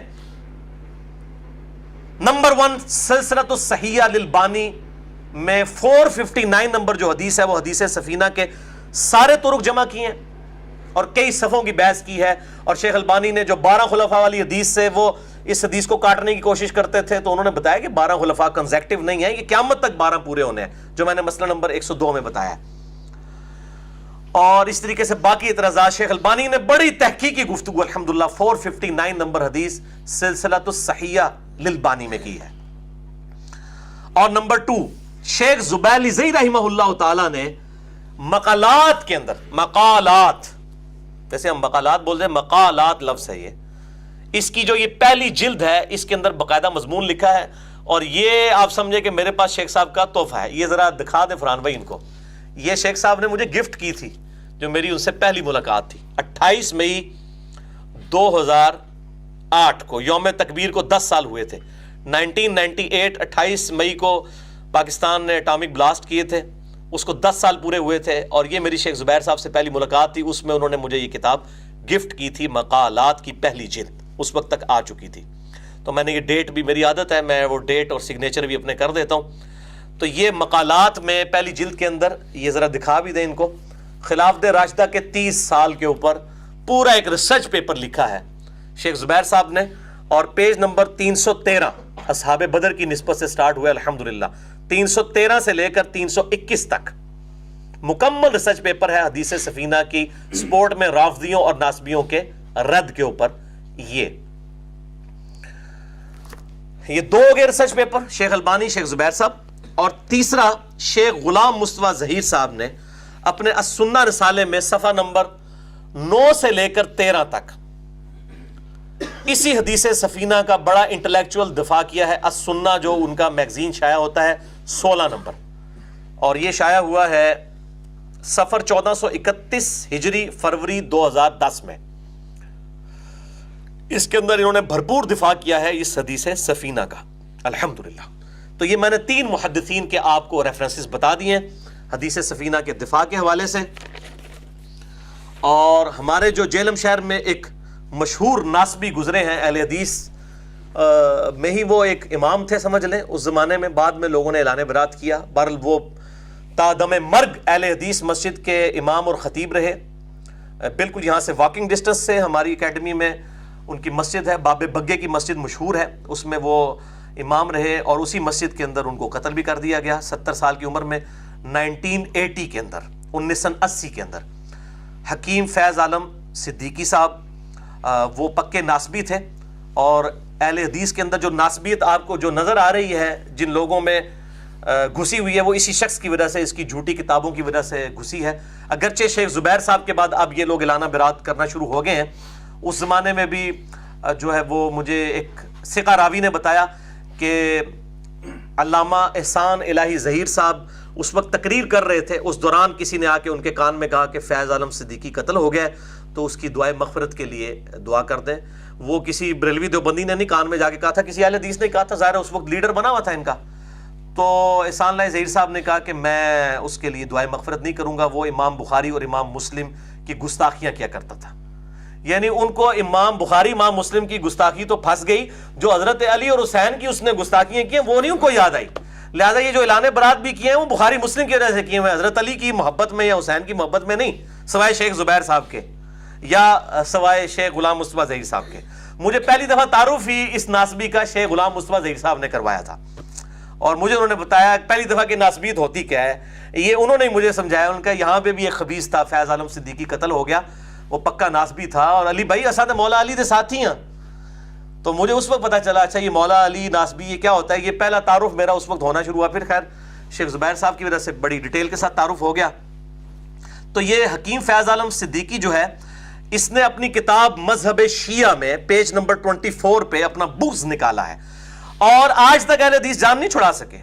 طیب الرحمان زیدی صاحب جو توصیف راشدی صاحب کے بڑے بھائی ہیں، ان کے جو اخبارات نکلتی ہیں آج تک اس کے مضامین بیچ میں لکھے جاتے ہیں، ویسے کہتے ہیں ہم نے اعلان برات کر دی ہے، لیکن ابھی تک اس کو اپنا وہ بزرگ پکڑا ہوا ہے۔ مشکل تو نہیں ہوتا، مطلب اتنا آسان تو نہیں ہوتا اس سے چھڑانا، یہ بڑا مشکل کام ہے، اور اس کا بیٹا آج بھی اہل حدیث مسجد کا امام اور خطیب ہے، ٹھیک ہے، اور وہ ناسبیت پھیلا رہا ہے۔ یعنی بریلوی دیوبندی یا شیعہ نے اس کو پناہ نہیں دی ہوئی ہے، اہل حدیث مسجد میں وہ اہل حدیث بن کے گھسا ہوا ہے۔ میں اس نے ظن رکھتا ہوں کیونکہ میں نہیں سمجھتا کہ جو حدیث کے علم سے واقف ہے وہ کبھی ناسبی ہو سکتا ہے۔ تو اپنی کتاب مذہب شیعہ پیج 24 میں اپنا بغض نکالتے ہوئے حدیث سفینہ کے بارے میں دیکھیں کیا الفاظ استعمال کرتا ہے، ورڈ بائی ورڈ حکیم فیض عالم صدیقی کے الفاظ ہیں۔ اس موقع کے لیے کسی من چلے نے حدیث سفینہ گھڑ لی، جسے امام مسلم نے بھی اپنی صحیح میں درج کر دیا۔ یہ اس کی جہالت ہے، مسلم شریف میں حدیث سفینہ ہے ہی کوئی نہیں ہے۔ یہ حکیم اور مریض، ذہنی مریض فیض عالم صدیقی، جس کو یہ پتہ ہی نہیں کہ چلو یہ ہو سکتا ہے کہ بخاری کی جگہ مسلم کا حوالہ آ جائے، مسلم کی جگہ بخاری کا، لیکن یہ نہیں ہو سکتا کہ ایک حدیث بخاری اور مسلم میں نہیں، کسی تیسرے درجے کی کتاب میں اور بندہ غلطی سے یہ کام کر لے، اور وہ کہتا ہے جی اس سے آپ کو یہ بھی اندازہ ہو گیا کہ بخاری مسلم کا بھی یہ دشمن تھا، ان کی حدیث کو صحیح نہیں مانتا، کہتا ہے جی من چلے نے گھاڑ لی، اور جسے امام مسلم نے بھی اپنی صحیح میں درج کر کے دنیا رفض کے ہاتھوں میں ایک بہت بڑا ہتھیار تھما دیا۔ یہ کون سی دنیا رفض ہے جو چاروں کو خلفائے راشدین مانتی ہے؟ اہل تشیع کی چلو بات الگ ہے، شیعان علی کی، میں تو فرق کرتا ہوں رافضیوں میں اور شیعوں میں۔ یہ رافضی کون سا ایسا ہے جو ابوبکر عمر عثمان کی خلافت کو مانتا ہے، جن کے ہاتھ میں ہتھیار آ گیا حدیث سفینہ؟ ہتھیار تو سرج پہ ہے حدیث سفینہ، یہ ناسبیوں کے سر کے اوپر اصل میں تھوڑا پڑا ہے اہل سنت کی طرف سے۔ اس حدیث کے الفاظ ہیں کہ خلافت 30 برس رہے گی پھر ملک ہو جائے گا، انہیں تکلیف ہوگی۔ اچھا کل کو یہ بھی کہے گا کہ صحیح مسلم میں جو 240 نمبر حدیث ہے ایمان والے چیپٹر میں کہ علی سے محبت نہیں رکھے گا مگر مومن، علی سے بغض نہیں رکھے گا مگر منافق، یہ حدیث بھی پھر کسی من چلے نے گھاڑ کے مسلم شریف میں داخل کر دی ہے، تو سیدھے سیدھے منکرین حدیث بن جاؤ۔ اور میں نے بہت عرصہ پہلے یہ ورڈک دی تھی، آج سے کم از کم 5 سال پہلے، اور یہ میرا گولڈن کوٹ اب بن چکا ہے کہ دنیا میں جتنے ناسبی ہوں گے نا وہ لازمن منکرین حدیث ہوں گے، کیونکہ حدیثوں کو اگر مانتے ہیں نا تو ناسبیت کی موت ہے، تو وہ آپ کو بخاری مسلم سے رفع دین کی حدیثیں مانیں گے، باقی نہیں مانیں گے۔ منکرین حدیث اور ناسبی لازم و ملزوم ہے، چاہے وہ اہل حدیث میں گھسے ہوئے ہوں یا منکرین حدیث میں گھسے ہوئے ہوں یا وہ بریلوی دیوبندیوں کے اندر گھسے ہوئے ہوں، منکرین حدیث ضرور ہوں گے ناسبی، یہ پیٹ رول ہے، ورنہ تو ان کی موت ہے۔ یہ مسلم کو یہ بھی اس نے کہا تھا من چلے نے گھاڑ لی ہے کہ علی کی محبت کیوں ایمان کا حصہ بن گئی اور بغض اس کا جو ہے وہ منافقت کیسے بن گئی، صحیح مسلم 240 نمبر حدیث انٹرنیشنل نمبر کے مطابق۔ تو یہ جو اس نے ورڈک لکھی مذہب شیعہ پیج نمبر 24 میں، شیخ زبیر صاحب نے بھی اس کو نقل کیا مقالات کے اندر اور باقاعدہ رد کیا، اور شیخ زبیر صاحب نے کہا اس نے تو تینوں بلنڈر مارے ہیں۔ نمبر 1 بلنڈر، حدیث سفینہ کوئی من گھڑت من چلے نے نہیں گھڑی ہے، 10 محدثین نے اس کی توثیق کی ہوئی ہے اور حدیث کی کتابوں میں ہے، تمام مین سٹریم کی کتابیں، مسند احمد، سنن نسائی الکبریٰ، جامعہ ترمذی، سنن نبی داؤد، یہ ساری مین سٹریم کی کتابیں۔ اچھا، دوسرا بلنڈر اس نے کہا صحیح مسلم میں ہے، جا کے مسلم میں یہ حدیث ہی نہیں ہے، یہ اس کا علمی مقام بھی آپ کو پتہ چل گیا۔ اور تیسرا بلنڈر اس نے کہا کہ رافضیوں کے ہاتھ میں یہ ہتھیار آ گیا۔ بھائی رافضی تو ابوبکر عمر کی خلافت کو مانتے ہی نہیں ہیں، ان کے ہاتھ میں ہتھیار کیسے ہو گیا؟ 30 سال کی خلافت، یہ تو اہل سنت کے ہاتھ میں ہتھیار آیا ہے، ناسبیوں اور رافضیوں کے سر پہ مارنے کے لیے تھوڑا، ٹھیک ہے؟ تو کوڑوں ماریا کرو جڑا کوئی ہضم بھی ہو جائے۔ جیسے آپ کو پتہ ہے ہیفرے کے اعترافات لکھ کے محمد بن عبد الوہاب صاحب کے اوپر منسوب کر دی، کسی من چلے نے لکھ کے نا کتاب یہ، اور وہ کہتا ہے جی محمد وہاب صاحب جو ہے نا یہ انگریزوں کے ایجنٹ تھے، اور وہ ہیمفرے ایک تھا ان کا ایجنٹ، اس کی پرسنل ڈائری چوری ہوئی، اس میں اس نے لکھا کہ یہ میں نے نیا فرقہ جو ہے نا وہ اہل سنت کے اندر جو ہے وہ داخل کر دیا ہے، لیکن چور اپنی لنگوٹی چھوڑ کے جاندہ ہے۔ وہ غلطی ہوئی، کہنا ہے کہ محمد عبد الوہاب صاحب جڑے نے نا وہ انہوں نے صحیح بخاری تو بڑی چیڑ سی، صحیح بخاری کی ذرا عزت نہیں کرتے تھے۔ اس کے برعکس ایک حنفی عالم دین تھے جو کہ صحیح بخاری کو ہی مانا کرتے تھے حق، ایڈا بڑا جھوٹ، ٹھیک ہے؟ تو وہ چور اپنی لنگوٹی چھوڑ دیتا ہے، تو حنفی عالم دین وہ صحیح بخاری سے بڑی قیدت ہے، اور قیدت شاید اس درجے کے چم کے رکھ دیندے ہون، پڑھن دے حد تک تے کوئی قیدت نہیں ہے۔ تو اس طرح کا کوڑ مار دیتا ہے بندہ، کوئی جھوٹ بول جاتا ہے تو پکڑا جاتا ہے۔ یہاں پہ بھی فیض عالم صدیقی صاحب پکڑے گئے کہ رافضیوں کے ہاتھ میں ہتھیار ہے۔ رافضی کون سا ہے جو ابوبکر عمر عثمان کی خلافت کو مانتا ہے، خلفائے ثلاثہ کی؟ یہ اصل میں رافضیوں اور ناسبیوں دونوں کے سر کے اوپر ہتھوڑا ہے اللہ تعالیٰ کی طرف سے، یہ ننگی تلوار ہے حدیث سفینہ۔ اسی خبیث ناسبی نے اپنی بک سادات بنی رقیہ میں مولا علی علیہ السلام کی خلافت کو لکھا ہے نام نہاد خلافت۔ دیکھیں، نام نہاد خلافت، یہ نہیں کسی کو نظر آتی، ٹھیک ہے؟ سیدنا علی کے بارے میں آپ جتنے بکواسات کر لیں، آپ کو کبھی سرٹیفکیٹ نہیں ملے گا کہ آپ رافضی ہیں۔ ہاں، جب بنو امیہ کی بدماشیوں کو آپ کھولیں بخاری اور مسلم کی روشنی میں، آپ کو رافضی کہنا شروع کر دیں گے۔ یہ آپ دیکھ لیں سائملٹینیس کنٹراسٹ۔ اور اس نے کہا نام نہاد خلافت، سیدنا علی کی خلافت کی توہین کی۔ اس کے برعکس امام ابن تیمیہ المتوفی 728 ہجری، جو اہل سنت میں ایک بڑی ڈومیننٹ پرسنالٹی ہیں، مجھے کئی معاملات میں ان سے اختلاف بھی ہے، لیکن جو ان کی پازیٹیو بات ہے میں آج کوٹ کرنے لگا ہوں۔ میرے اوپر یہ بھی الزام ہے کہ میں جی ابن تیمیہ کو ناسبی کہتا ہوں، نعوذ باللہ۔ میں انہیں اہل سنت کا امام مانتا ہوں، اور ان سے جو میرے اختلاف رہے وہ تو ڈنکے کی چوٹ میں بخاری مسلم کی حدیث کی روشنی میں موجود ہے۔ اور یہ جو میں اب ان کے ورڈ بائی ورڈ فتاوی ابن تیمیہ کی جلد 35 پیج 18 سے پیج 18 سے ورڈ بائی ورڈ امام ابن تیمیہ کے میں الفاظ پڑھ کے سناؤں گا۔ امام احمد بن حنبل المتوفی 241 ہجری کے ریفرنس سے امام ابن تیمیہ نے باقاعدہ حدیث سفینہ کا دفاع کیا ہے۔ اس کے بعد میں نہیں سمجھتا کہ ان کو ناسبی کہا جا سکتا ہے۔ اب بسا اوقات شیعہ کے رد کے اندر، جس طرح شیخ البانی نے بھی لکھا ہے کہ وہ بعض اوقات شیعہ کے رد کے اندر اس طرح کے الفاظ استعمال کر جاتے تھے غلو والے، ادروائز ایسا نہیں تھا۔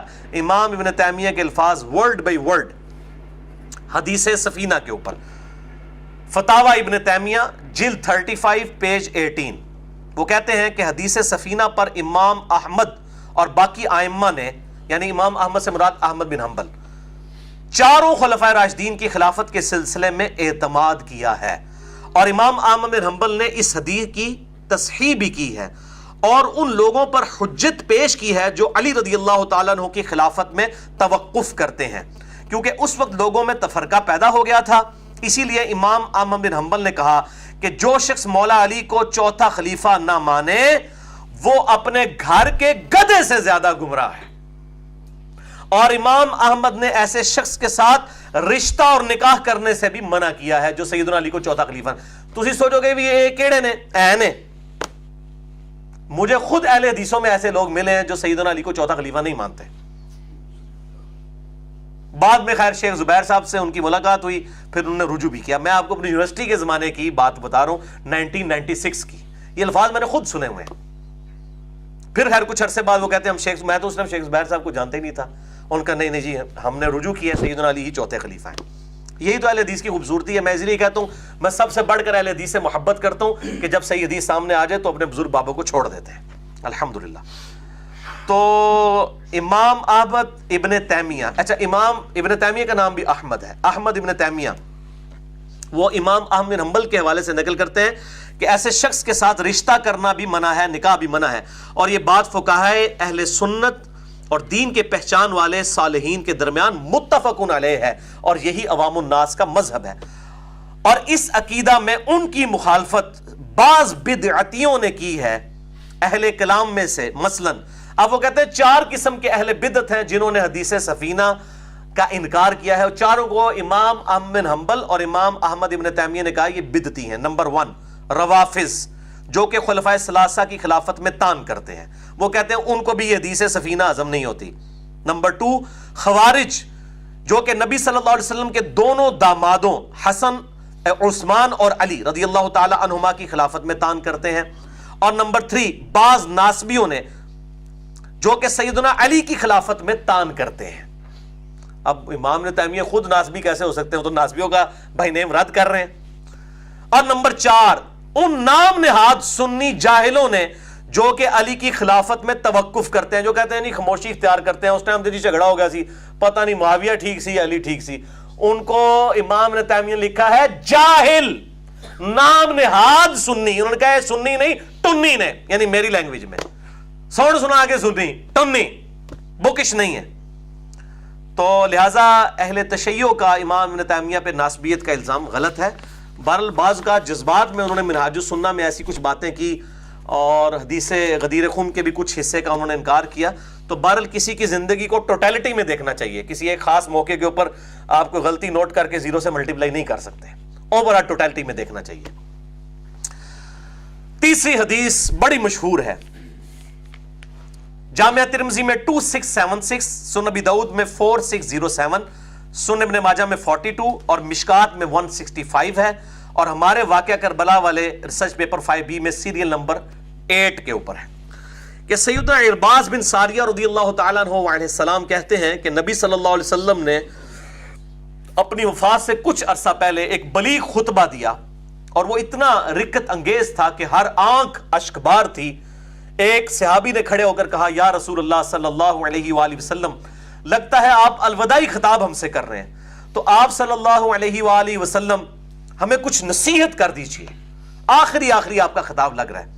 تو آپ صلی اللہ علیہ وسلم نے فرمایا کہ میں تمہیں اللہ سے ڈرتے رہنے کی اور تقوی اختیار کرنے کی وصیت کرتا ہوں, اور حکمرانوں کی بات سننے اور اطاعت کرنے کی, خواہ تم پر کوئی حبشی امیر بنا دیا جائے, یعنی خلیفۃ المسلمین کی طرف سے کوئی اگر نائب امیر کے طور پہ کوئی حبشی بھی بنا دیا جائے, تو یہ فرق نہ کرنا کہ ہم جو ہے وہ عربی ہیں اور یہ کالا حبشی ہے, اس کا فرق نہ کرنا.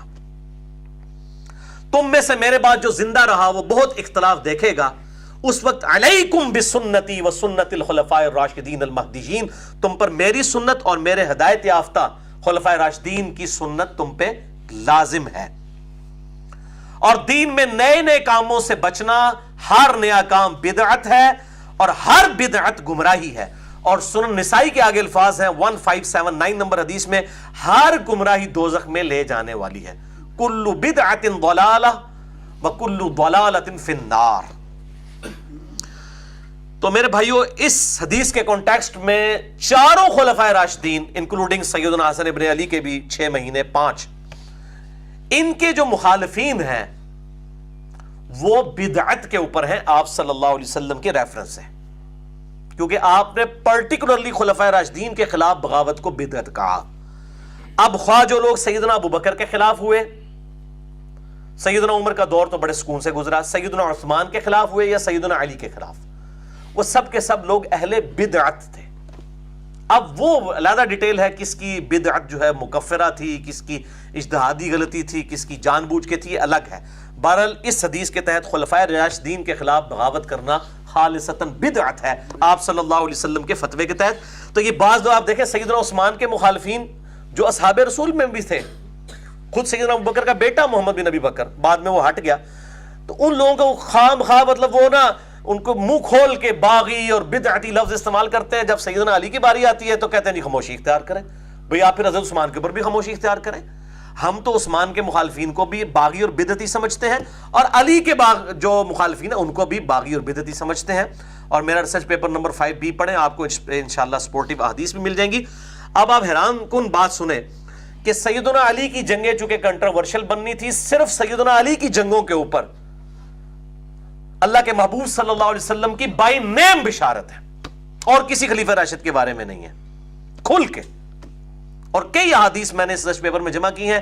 ایک مشہور حدیث ہے مسند احمد میں 11790، سنن نسائی الکبریٰ میں 8457، المستدرک للحاکم میں 4621، اور ہمارے ریسرچ پیپر 5B 72 احادیث والا جس میں 200 روایات ہیں، اس میں ہے 9 نمبر پہ کہ ابو سعید خدری رضی اللہ تعالیٰ عنہ کہتے ہیں کہ آپ صلی اللہ علیہ وآلہ وسلم ایک دفعہ اپنی ایک زوجہ محترمہ کے گھر سے باہر نکلے، اصحاب رسول بھی ساتھ تھے، اور حدیث کے الفاظ ہیں ابو بکر عمر بھی ساتھ تھے رضی اللہ تعالیٰ عنہما۔ آپ صلی اللہ علیہ وسلم کا مبارک جوتا ٹوٹ گیا، تو آپ صلی اللہ علیہ وسلم نے سیدنا علی کو وہ جوتا دیا گانٹھنے کے لیے۔ سیدنا علی بیٹھ کے گانٹھنا شروع ہو گئے، آپ صلی اللہ علیہ وسلم آگے چل پڑے، پھر تھوڑی دور جا کے رک گئے، فرمایا علی کو آنے دو۔ اور پھر آپ نے اپنے اصحاب سے سیدنا علی کی غیر موجودگی میں یہ بات کی کہ دیکھو اللہ تبارک و تعالیٰ نے مجھے پیغمبر بنا کر مبعوث کیا، تو ایز اے لاسٹ ریزارٹ مجھے قرآن حکیم کو منوانے کے لیے، قرآن کی تنزیل کی خاطر تلوار اٹھانی پڑی کافروں کے خلاف۔ لیکن تم میں ایک شخص ایسا ہے کہ جسے قرآن کی تعویل کے خاطر، اس کی تفسیر کے خاطر، جو سورۃ الحجرات میں آیا ہے کہ جب کوئی مسلمانوں کا گروہ باغی ہو جائے تو اس کے ساتھ قتال کرو، مسلمانوں کے خلاف تلوار اٹھانی پڑے گی آن دا بہاف آف پروفٹ، تم میں ایک ایسا خوش نصیب ہے۔ سیدنا ابو بکر نے کہا انا یا رسول اللہ صلی اللہ علیہ وسلم، کیا میں ہوں وہ؟ آپ نے فرمایا لا، نہیں، حالانکہ آپ کی مبارک زبان سے لا نہیں نکلتا تھا کبھی بھی، اس موقع پہ آپ نے لا کہا۔ پھر سیدنا عمر نے کہا انا یا رسول اللہ، کیا میں ہوں؟ فرمایا لا، نہیں، ولیکن، لیکن وہ شخص جو کہ میری جوتیاں گانٹ رہا ہے۔ صحابہ دوڑے مولا علی کی طرف اور ان کو کہا کہ آپ کے لیے اتنی بڑی بشارت ہے آپ صلی اللہ علیہ وآلہ وسلم کی طرف سے کہ آن دا بہاف آف پروفٹ آپ قتال کریں گے مسلمانوں کے خلاف۔ جنگ جمل، صفین اور نہروان مسلمانوں کے خلاف لڑی گئی ہے۔ تو سیدنا علی مسکرا پڑے۔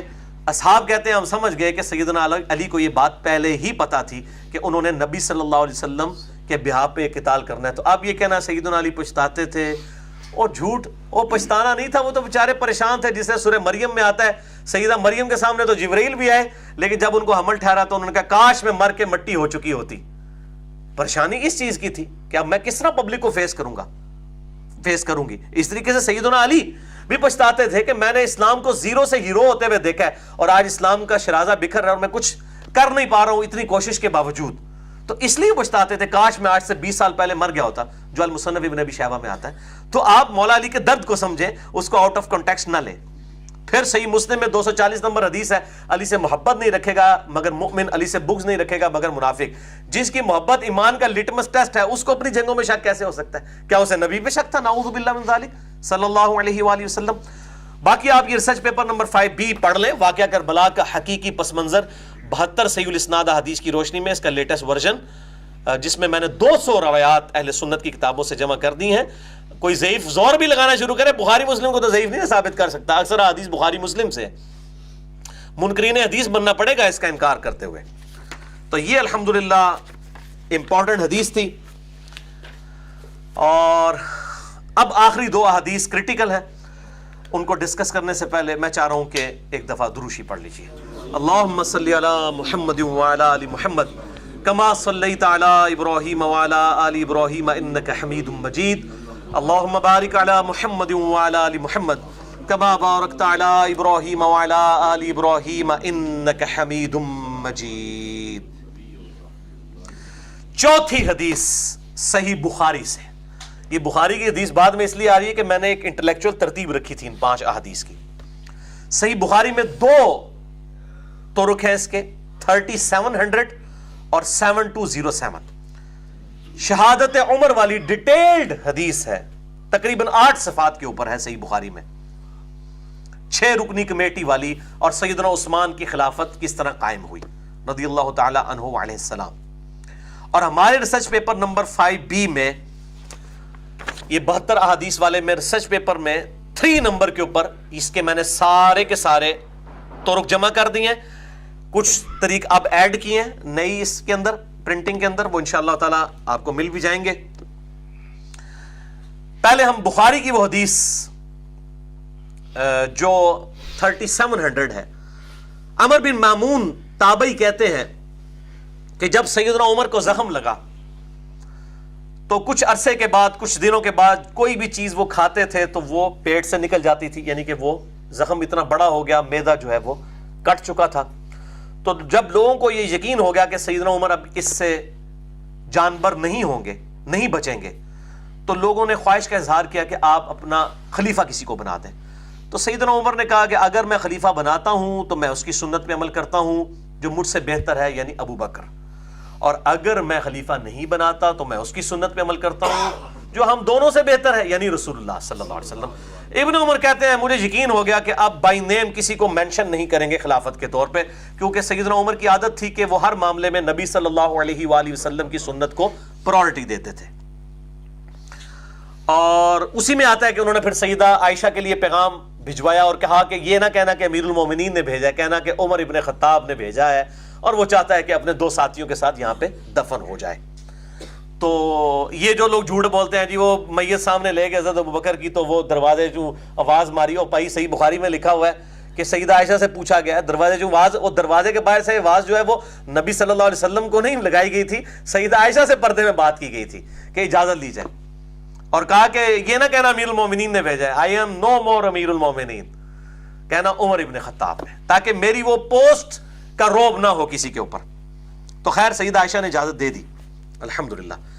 تو یہ بڑی ڈیٹیل حدیث ہے. اس میں پھر الفاظ ہیں کہ پھر سیدنا عمر نے کہا کہ میں اپنے بعد ان 6 افراد کے سوا کسی کو خلافت کا اہل نہیں سمجھتا کہ جن سے نبی صلی اللہ علیہ وسلم اپنی وفات تک راضی رہے. پھر اس کا مطلب وفات تک کچھ لوگوں سے ناراض بھی تھے، انہی کا چٹا بٹا میں نے اس میں کھول بھی دیا، راضی رہے، اور وہ سب کے سب عشرہ مبشرہ میں سے. اور پھر کہا 6 بندوں کے نام لیے. پہلے نمبر پہ سیدنا علی کا نام لیا، 3700 میں علی کا نام پہلے آتا ہے اور 7207 میں عثمان کا نام. فرمایا علی، عثمان، طلحہ، زبیر، عبد الرحمن بن عوف اور سعد بن ابی وقاص رضی اللہ عنہم اجمعین وعلیہم السلام.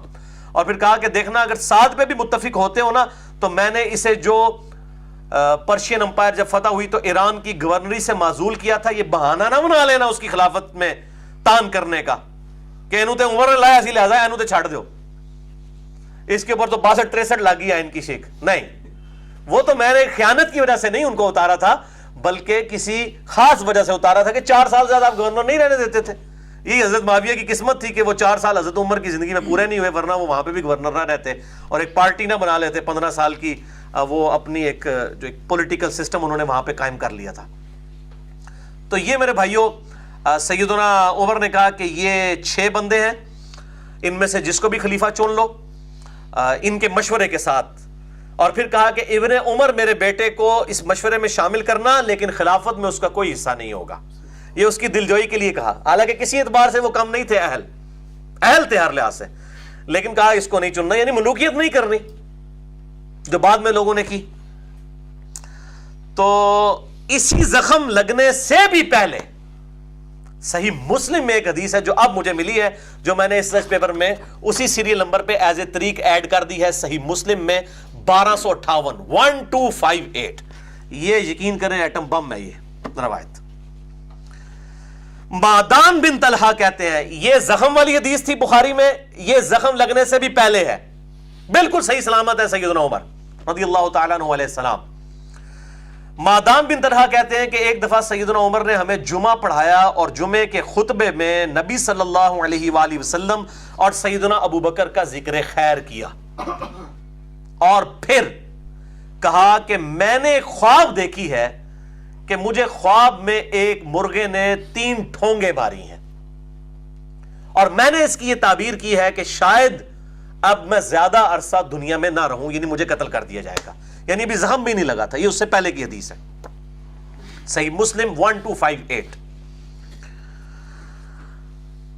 تو سیدنا عمر نے کہا لوگ مجھے مشورہ دے رہے ہیں کہ میں اپنا جانشین کسی کو مقرر کر دوں، جبکہ میرا موقف یہ ہے کہ اللہ تعالیٰ اپنے اس دین کو برباد نہیں کرے گا، اور نہ اس خلافت کو ختم ہونے دے گا، اور نہ اس ہدایت کو جو اس نے اپنے نبی صلی اللہ علیہ وآلہ وسلم کے ذریعے ہم تک پہنچائی۔ اللہ تعالیٰ خود اس خلافت راشدہ کی حفاظت کرے گا، وہ جتنا عرصہ بھی رہنی ہے۔ دیکھنا اگر مجھے اچانک موت آ جائے، یعنی کوئی زخم نہیں لگا، بالکل صحیح سلامت ہے، اچانک اگر مجھے موت آ جائے تو خلافت مشورے میں صرف ان 6 لوگوں تک ہی رکھنا۔ انہوں نے کہا مشورہ بھی چوتھے ملوں کسی کو نہیں لینا، مشورہ بھی یہ 6 کے 6 بندے کریں گے، 7واں کوئی بندہ نہیں ہے سوائے عبداللہ ابن عمر کو، اور وہ بھی ان کی دلجوئی کے لیے، وہی 6 بندے جن سے نبی صلی اللہ علیہ وسلم اپنی وفات تک راضی رہے، یعنی علی، عثمان، طلحہ، زبیر، عبد الرحمن بن عوف اور سعد بن ابی وقاص رضی اللہ عنہم اجمعین وعلیہم السلام اجمعین۔ آگے الفاظ بڑے خطرناک ہیں، ان میں بولاں کہ نہ بولاں؟ بولیں۔ میں نہیں بول رہا، امام مسلم بول رہے ہیں، اور صحیح مسلم کے مقدمے میں انہوں نے لکھا ہے میں عوام کے لیے حدیثیں لکھ رہا ہوں۔ صحیح مسلم 1258۔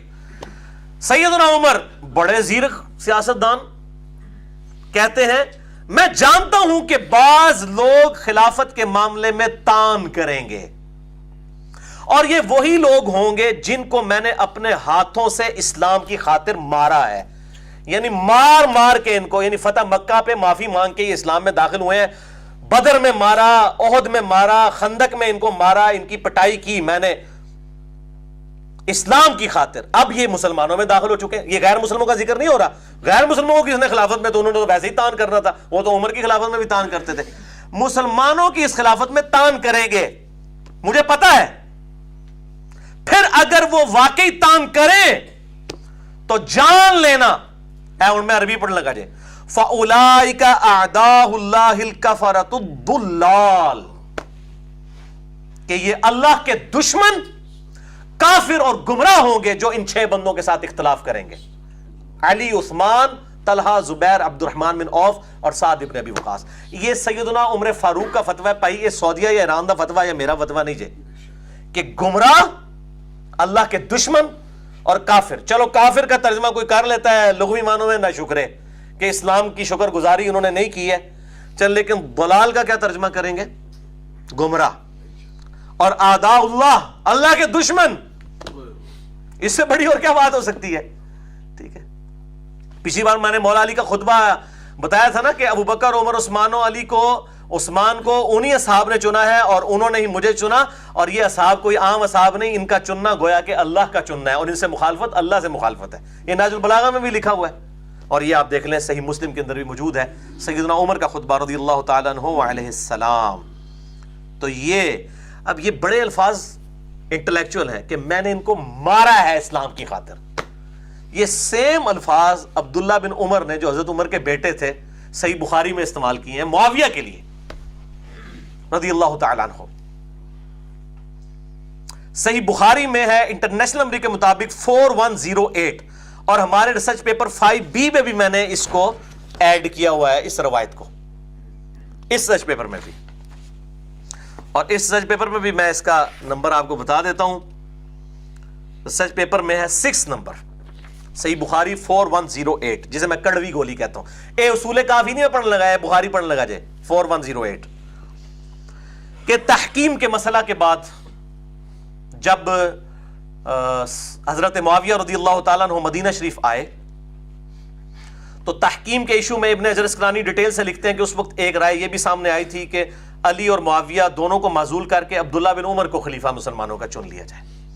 اب حضرت معاویہ نو بڑا وٹ سی کہ بھائی عبداللہ بن عمر کا نام کیوں آیا وچ، حالانکہ یہ اس 6 رکنی کمیٹی کے ساتھ بھی سپورٹیو تھے جو حضرت عمر نے بنائی ہوئی تھی. تو حضرت معاویہ نے مدینہ میں خطبہ دیا, صحیح بخاری 4108, جو میں نے جب شیخ زبیر صاحب کو حدیث بیان کی وہ کہتے ہیں بخاری میں لکھی ہوئی ہے. پھر کہتا ہے میں شام کو فون مجھے کرنا, تو پڑھی, کہتے ہیں یار یہ کتنی گستاخی کی ہے عمر کی معاویہ نے. استغفر اللہ لا حول ولا قوت الا باللہ, شیخ زبیر صاحب نے پڑھا.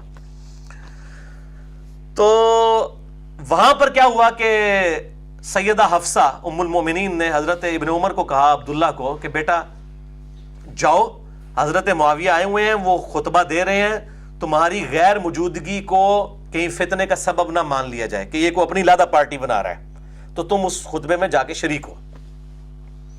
تو یہ گئے.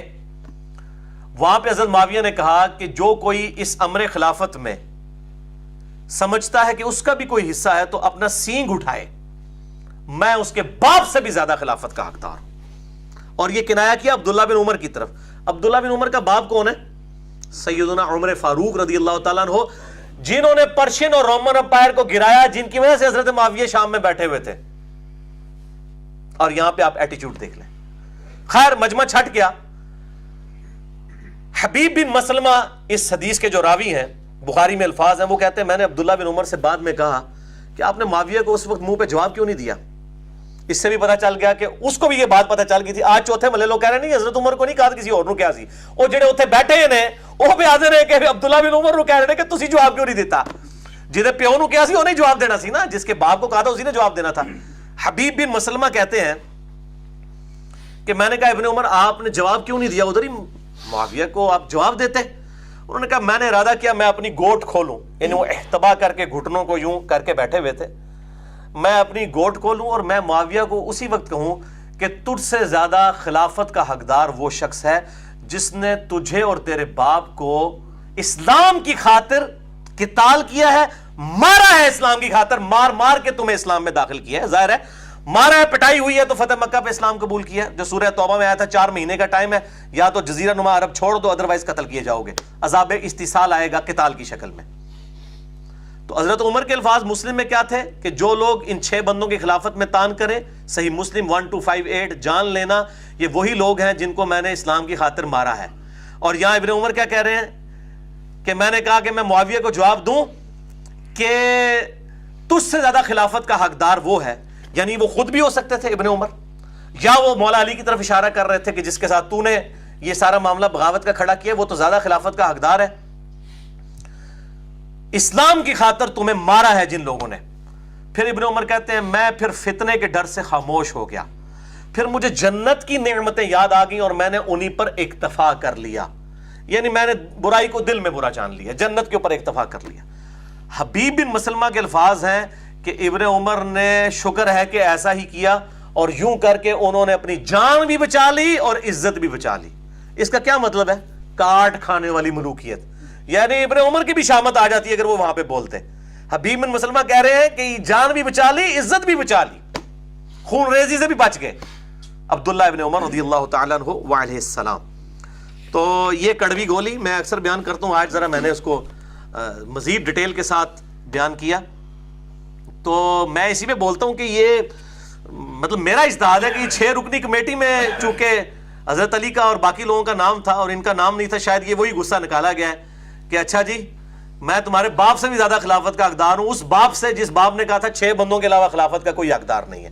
تو میں اجتہاد کر رہا ہوں احادیث کی بنیاد کے اوپر, یہ کوئی میرا ذاتی اجتہاد نہیں ہے, احادیث کی بنیاد کے اوپر ہے. بہرحال میرا یہ عقیدہ ہے کہ حضرت معاویہ ہوں, حضرت مغیرہ ابن شعبہ ہوں, حضرت عمر ابن عاص ہوں, یا حضرت بصر بن ابی ارطا ہوں رضی اللہ عنہم اجمعین, میں ان پہ لعنت کرنے کا قائل نہیں ہوں. باقی جو ان کی غلطیاں بخاری اور مسلم میں آئی ہیں ان کو ماننا اسی طریقے سے ہے کہ ہمارے نبی صلی اللہ علیہ وسلم کی غیب کی خبریں ہیں جو ان کے اوپر پوری ہوئی ہیں, اور دلائل النبوہ امام بیہقی کی کتاب میں یہ تمام احادیث موجود ہیں غیبی خبروں سے متعلق, اور امام بیہقی نے ان کو دلیل بنایا ہے آپ صلی اللہ علیہ وآلہ وسلم کی مبارک نبوت کی. بل یہاں پہ انصاف کا تقاضا ہے, میں نے اس سرچ پیپر میں بھی اس حدیث کو اس کے فوراً بعد ڈالا ہے 7 نمبر کے اوپر, سائملٹینیس کنٹراسٹ دکھانے کے لیے کہ معاویہ تو کہہ رہے ہیں کہ عبداللہ بن عمر میں تیرے باپ سے زیادہ خلافت کا حقدار ہوں, اور مولا علی کیا کہہ رہے ہیں؟ صحیح بخاری 3671, اور قربان جاؤں امام بخاری حضرت ابو بکر کی فضیلت والے چیپٹر میں مولا علی کا سرٹیفکیٹ لے کے آئے ہیں ابو بکر کے لیے. صحیح بخاری 3671. محمد بن حنفیہ جو حنفیہ نامی عورت سے سیدہ فاطمہ کی وفات کے بعد سیدنا علی نے شادی کی، ان سے ایک بیٹا پیدا ہوا محمد بن حنفیہ، حضرت علی کا بیٹا. وہ کہتا ہے کہ میں نے اپنے والد علی بن ابی طالب سے پوچھا بتائیے اس امت میں رسول اللہ کے بعد صلی اللہ علیہ وآلہ وسلم سب سے افضل کون ہے؟ انہوں نے کہا ابو بکر. سبحان اللہ. کہتے میں نے پوچھا اس کے بعد؟ کہا عمر. اس کے بعد عمر. وہ کہتے ہیں کہ میں نے پھر تیسری دفعہ ان سے پوچھنے کی بجائے خود ہی ورڈکٹ دے دی، کیونکہ مجھے خدشہ تھا کہ میں تیسری دفعہ پوچھوں تو حضرت علی عثمان کا نام لیں گے. تو میں نے کہا کہ ابو بکر عمر کے بعد تو پھر آپ ہی ہوں گے نا. انہوں نے کہا کہ میں تو عام مسلمانوں میں سے ایک مسلمان ہوں. اتنی عاجزی فرمائی. ومن احسن قولا ممن دعا الی اللہ وعمل صالحا وقال اننی من المسلمین. سورہ حامیم السجدہ آیت نمبر 33. اس سے بڑھ کر بہتر بات کس کی ہو سکتی ہے جو لوگوں کو اللہ کی طرف بلائے اور خود بھی نیک اعمال کرے اور پھر بھی کہے کہ میں بھی عام مسلمانوں میں سے ایک عام مسلمان ہوں. یہ عاجزی تھی سیدنا علی کی. اور اس سے یہ آپ بات سمجھ لیں مسئلہ افضلیت کے اعتبار سے بھی کہ سیدنا ابو بکر اور عمر کو اپنے سے افضل سمجھتے تھے مولا علی رضی اللہ تعالیٰ عنہ وعلیہ السلام. آخری حدیث، پانچویں حدیث بھی صحیح بخاری سے ہے، اور یہ بھی نیا طریق ایڈ کیا ہے ہم نے. صحیح بخاری میں 4359 اور ہمارے ریسرچ پیپر نمبر 5B میں سیریل نمبر 55 پہ میں نے اسے ایڈ کر دیا ہے نئی پرنٹنگ کے اندر. یہ حدیث بھی بڑی زبردست حدیث ہے، ٹروتھ ریویلنگ. سیدنا جریر بن عبداللہ رضی اللہ تعالیٰ عنہ بالکل اینڈ پہ مسلمان ہونے والے اصحاب میں سے ہیں. وہ کہتے ہیں میں سفر یمن کے دوران مدینہ شریف جب واپس آ رہا تھا تو 2 آدمیوں سے میری ملاقات ہوئی. یہ حدیث سننے والی ہے. 2 آدمیوں سے ملاقات ہوئی اس سفر کے دوران. ایک کا نام تھا ذو قلا اور دوسرے کا نام تھا ذو امر. ان 2 بندوں سے میری ملاقات ہوئی تو میں نے نبی صلی اللہ علیہ وسلم کا ذکر خیر چھیڑ لیا. ظاہر ہے وہ تو دعوت ہی کرتے تھے، موقع ہی چاہیے تھا کہ میں ان کو انٹروڈیوس کراؤں کہ ایک پیغمبر ہے جن پہ میں ایمان لائے ہوں، ان کو اسلام کی دعوت دی. تو انہوں نے باتوں میں کہا کہ اگر یہ تم اسی پیغمبر کا ذکر کر رہے ہو نا جو مدینہ شریف میں ہے، تو ان کو تو فوت ہوئے 3 دن ہو چکے ہیں. ان تک وہ خبر پہنچ چکی تھی، یا ہو سکتا ہے کہ وہ کسی یہود یا نصارہ کے علماء میں سے ہوں، ان کے پاس کوئی ایسا علم موجود ہو جس سے انہوں نے یہ چیز ڈیٹیکٹ کر لی. کہتے ہیں ہم تھوڑا ہی آگے گئے تو سامنے سے گھوڑ سوار آئے اور انہوں نے خبر دی کہ نبی صلی اللہ علیہ وسلم کی وفات کو 3 دن گزر چکے ہیں. لوگوں نے اتفاق رائے سے سیدنا ابو بکر صدیق کو خلیفہ چن لیا. اب وہ پوری ڈیٹیل مسئلہ نمبر 55B میں نے بیان کی ہے. وصی رسول کون ہے اور حدیث قرطاس کا تحقیقی جائزہ 2.25 گھنٹے کے اندر. بہرحال آج اس کی ڈیٹیل میں نہیں جانا چاہتا. تو کہتے ہیں کہ ابو بکر صدیق کو خلیفہ چن لیا گیا ہے. تو پھر جب یہ بات سنی تو وہ 2 جو ساتھی تھے ذو قلا اور ذو امر، انہوں نے کہا اب ہم مدینہ شریف جانے کا ارادہ ترک کرتے ہیں، ہم واپس جا رہے ہیں. باقی تم اپنے خلیفہ کو ہمارا سلام کہنا اور اس کو ہماری طرف سے ایک نصیحت کرنا. اور ساتھ کہا کہ اے جریر ہم آپ کو ایک معزز شخص سمجھتے ہیں، اس لیے آپ کو یہ ایک ٹروتھ ریویلنگ بات کرنے لگے ہیں. وہ کیا ہے بات؟ کہ جب تک اہل عرب ایک امیر کی وفات کے بعد دوسرا امیر چنتے رہیں گے مشورے کے ساتھ، تلوار کی دھونس بدماشی کے ساتھ نہیں، مشورے کے ساتھ، تو یہ کامیاب رہیں گے. اور اگر یہ عمارت تلوار کے معاملے تک پہنچ گئی، یعنی یہ خلافت میں جھگڑا ہو گیا، تلوار تک بات پہنچ گئی، تو پھر تمہارے حکمران ایسے بادشاہ بن جائیں گے جو بادشاہوں کی باتیں سن کے، بادشاہوں والی باتیں سن کے خوش ہوا کریں گے اور بادشاہوں والی باتوں سے ہی ناراض ہوا کریں گے. یعنی وہ پھر ان میں خوف خدا والی وہ چیز نہیں ہوگی. یہ عربی کے الفاظ میں آپ کو بتا دیتا ہوں. فَإِذَا كَانَتْ بِالسَّيْفِ كَانُوا مُلُوكًا يَغْضِبُونَ غَضَبَ الْمُلُوكِ وَبِرْضَوْنَ رِضَا الْمُلُوكِ اور وَيَرْضَوْنَ رِضَا الْمُلُوكِ، اور وہ راضی ہوا کریں گے ملوک والی باتوں سے. رضا الملوک. اب یہ میرے بھائیوں پریکٹیکلی ہو بھی گیا. اور اس حدیث کے اوپر میں اب آپ کو کمنٹس بتانے لگا ہوں، کسی عام بندے کے نہیں، صحیح بخاری کی سب سے بیسٹ شرح اہل حدیث عالم دین، اور اہل حدیث کے یہاں پہ سب کانٹیننٹ انڈیا، پاکستان اور بنگلہ دیش میں امام ہے سید داؤد راز، 8 جلدوں پہ ان کی صحیح بخاری کی شرح ہے، پی ڈی ایف میں اویلیبل ہے، ہماری ویب سائٹ پہ بھی سب سے زیادہ یہی چل رہی ہے۔ یہ ذرا دکھائیے جی ان کو، یہ پاکستان سے شائع ہوئی ہے سید داؤد راز صاحب کی، یہ 5ویں جلد میرے ہاتھ میں ہے صحیح بخاری کی۔ یہی حدیث صحیح بخاری میں حدیث نمبر 4359، اسی کی میں شرح سید داؤد راز صاحب کی پڑھنے لگا ہوں، میرے پہ وہ فتویٰ نہ لگائے۔ یہ ذرا آپ الفاظ ذرا سنیے، یہ ذرا ان کو ہائی لائٹ میں نے کیا ہوا ہے، یہ پیج ذرا ریڈ انڈر لائن بھی کیا، یہ بھی ذرا کلوز کر دیں تھوڑی دیر کے لیے، پھر میں ان کو پڑھ کے ورڈ بائی ورڈ سید داؤد راز صاحب کے کامنٹس بھی اسی حدیث صحیح بخاری 4359 میں آپ کو پڑھ کے سناتا ہوں صحیح بخاری سے، سنیے۔ ذو امر کی آخری نصیحت جو یہاں مذکور ہے وہ بالکل ٹھیک ثابت ہوئی۔ خلفائے راشدین کے زمانے تک خلافت مسلمانوں کے مشورے اور صلاح سے ہی ہوتی رہی، اس دور کے بعد کسر و کیسر کی طرح لوگ طاقت کے بلبوتا پر بادشاہ بننے لگے اور مسلمانوں کا شرازہ منتشر ہو گیا۔ حضرت امیر معاویہ رضی اللہ تعالیٰ عنہ نے جب خلافت یزید کا اعلان کیا تو کئی بابصیرت مسلمانوں نے صاف کہہ دیا تھا کہ آپ سنت رسول کو چھوڑ کر اب کسر و کیسر کی سنت کو زندہ کر رہے ہیں۔ اینو کیوں نہیں رافضی کہندے ہو داؤد راز نو؟ بائی نیم اس نے لکھ دیا ہے کہ کون سا بندہ ہے جس نے کیسر و کسرہ یہود و نصارہ کی جو ہے اس بدعت کے اوپر عمل کیا ہے اور خلفائے راشدین کی سنت کو چھوڑ دیا ہے، سید داؤد راز۔ اب یہ ادھار ہے کہ ان کے اوپر رافضیت کا فتویٰ ہمیں چاہیے، یا پھر یہ کہہ دیں گے اجتہادی غلطی ہے اپنے بزرگ، کوئی اجتہادی غلطی نہیں، بالکل صحیح بات کی ہے انہوں نے بخاری اور مسلم کی حدیث کی روشنی میں۔ بہرحال اسلامی خلافت کی بنیاد امرہم شورا بینہم، سورہ شورا کی آیت انہوں نے کوٹ کی، اس پر ہے جس کو ترقی دے کر آج کی جمہوریت لائی گئی ہے، جنہوں شرک پہ کہندے ہیں پاکستانی جمہوریت نو۔ سید داؤد راز کہہ رہے ہیں جمہوریت از دا بیسٹ سسٹم۔ وہ میں گوروں والی جمہوریت کی بات نہیں کر رہا جس میں آپ قانون بھی کتاب و سنت کے خلاف اکثریت کی رائے سے بنا سکتے ہیں، نہیں، حلال کے دائرے کے اندر نظر ہے۔ جمہور محدثین کی رائے جب دیکھی جاتی ہے تو جمہور عوام المسلمین کی رائے کیوں نہیں دیکھی جائے گی عوام الناس کی، مسلمانوں میں اہل اسلام کے اندر؟ جس کو ترقی دے کر آج کی جمہوریت لائی گئی ہے، اگرچہ اس میں بہت سی خرابیاں ہیں تاہم شورا کی ایک ادنا جھلک ہے۔ وہ کہتے ہیں خلافت راشدہ والی جو جھلک ہے امرہم شورا بینہم، وہ جھلک آپ کو اس میں نظر آتی ہے۔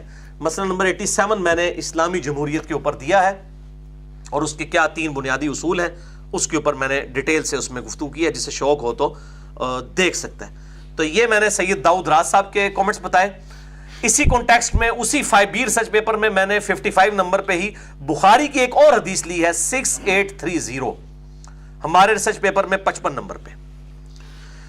سیدنا ابن عباس کہتے ہیں کہ میں منا میں تھا اور عبد الرحمن بن عوف کے گھر میں تھا، انہوں نے مجھے کہا کہ کاش آج تم اس شخص کو دیکھتے کہ جس نے امیر المومنین سیدنا عمر فاروق رضی اللہ تعالیٰ عنہ سے بڑی عجیب گفتگو کی ہے،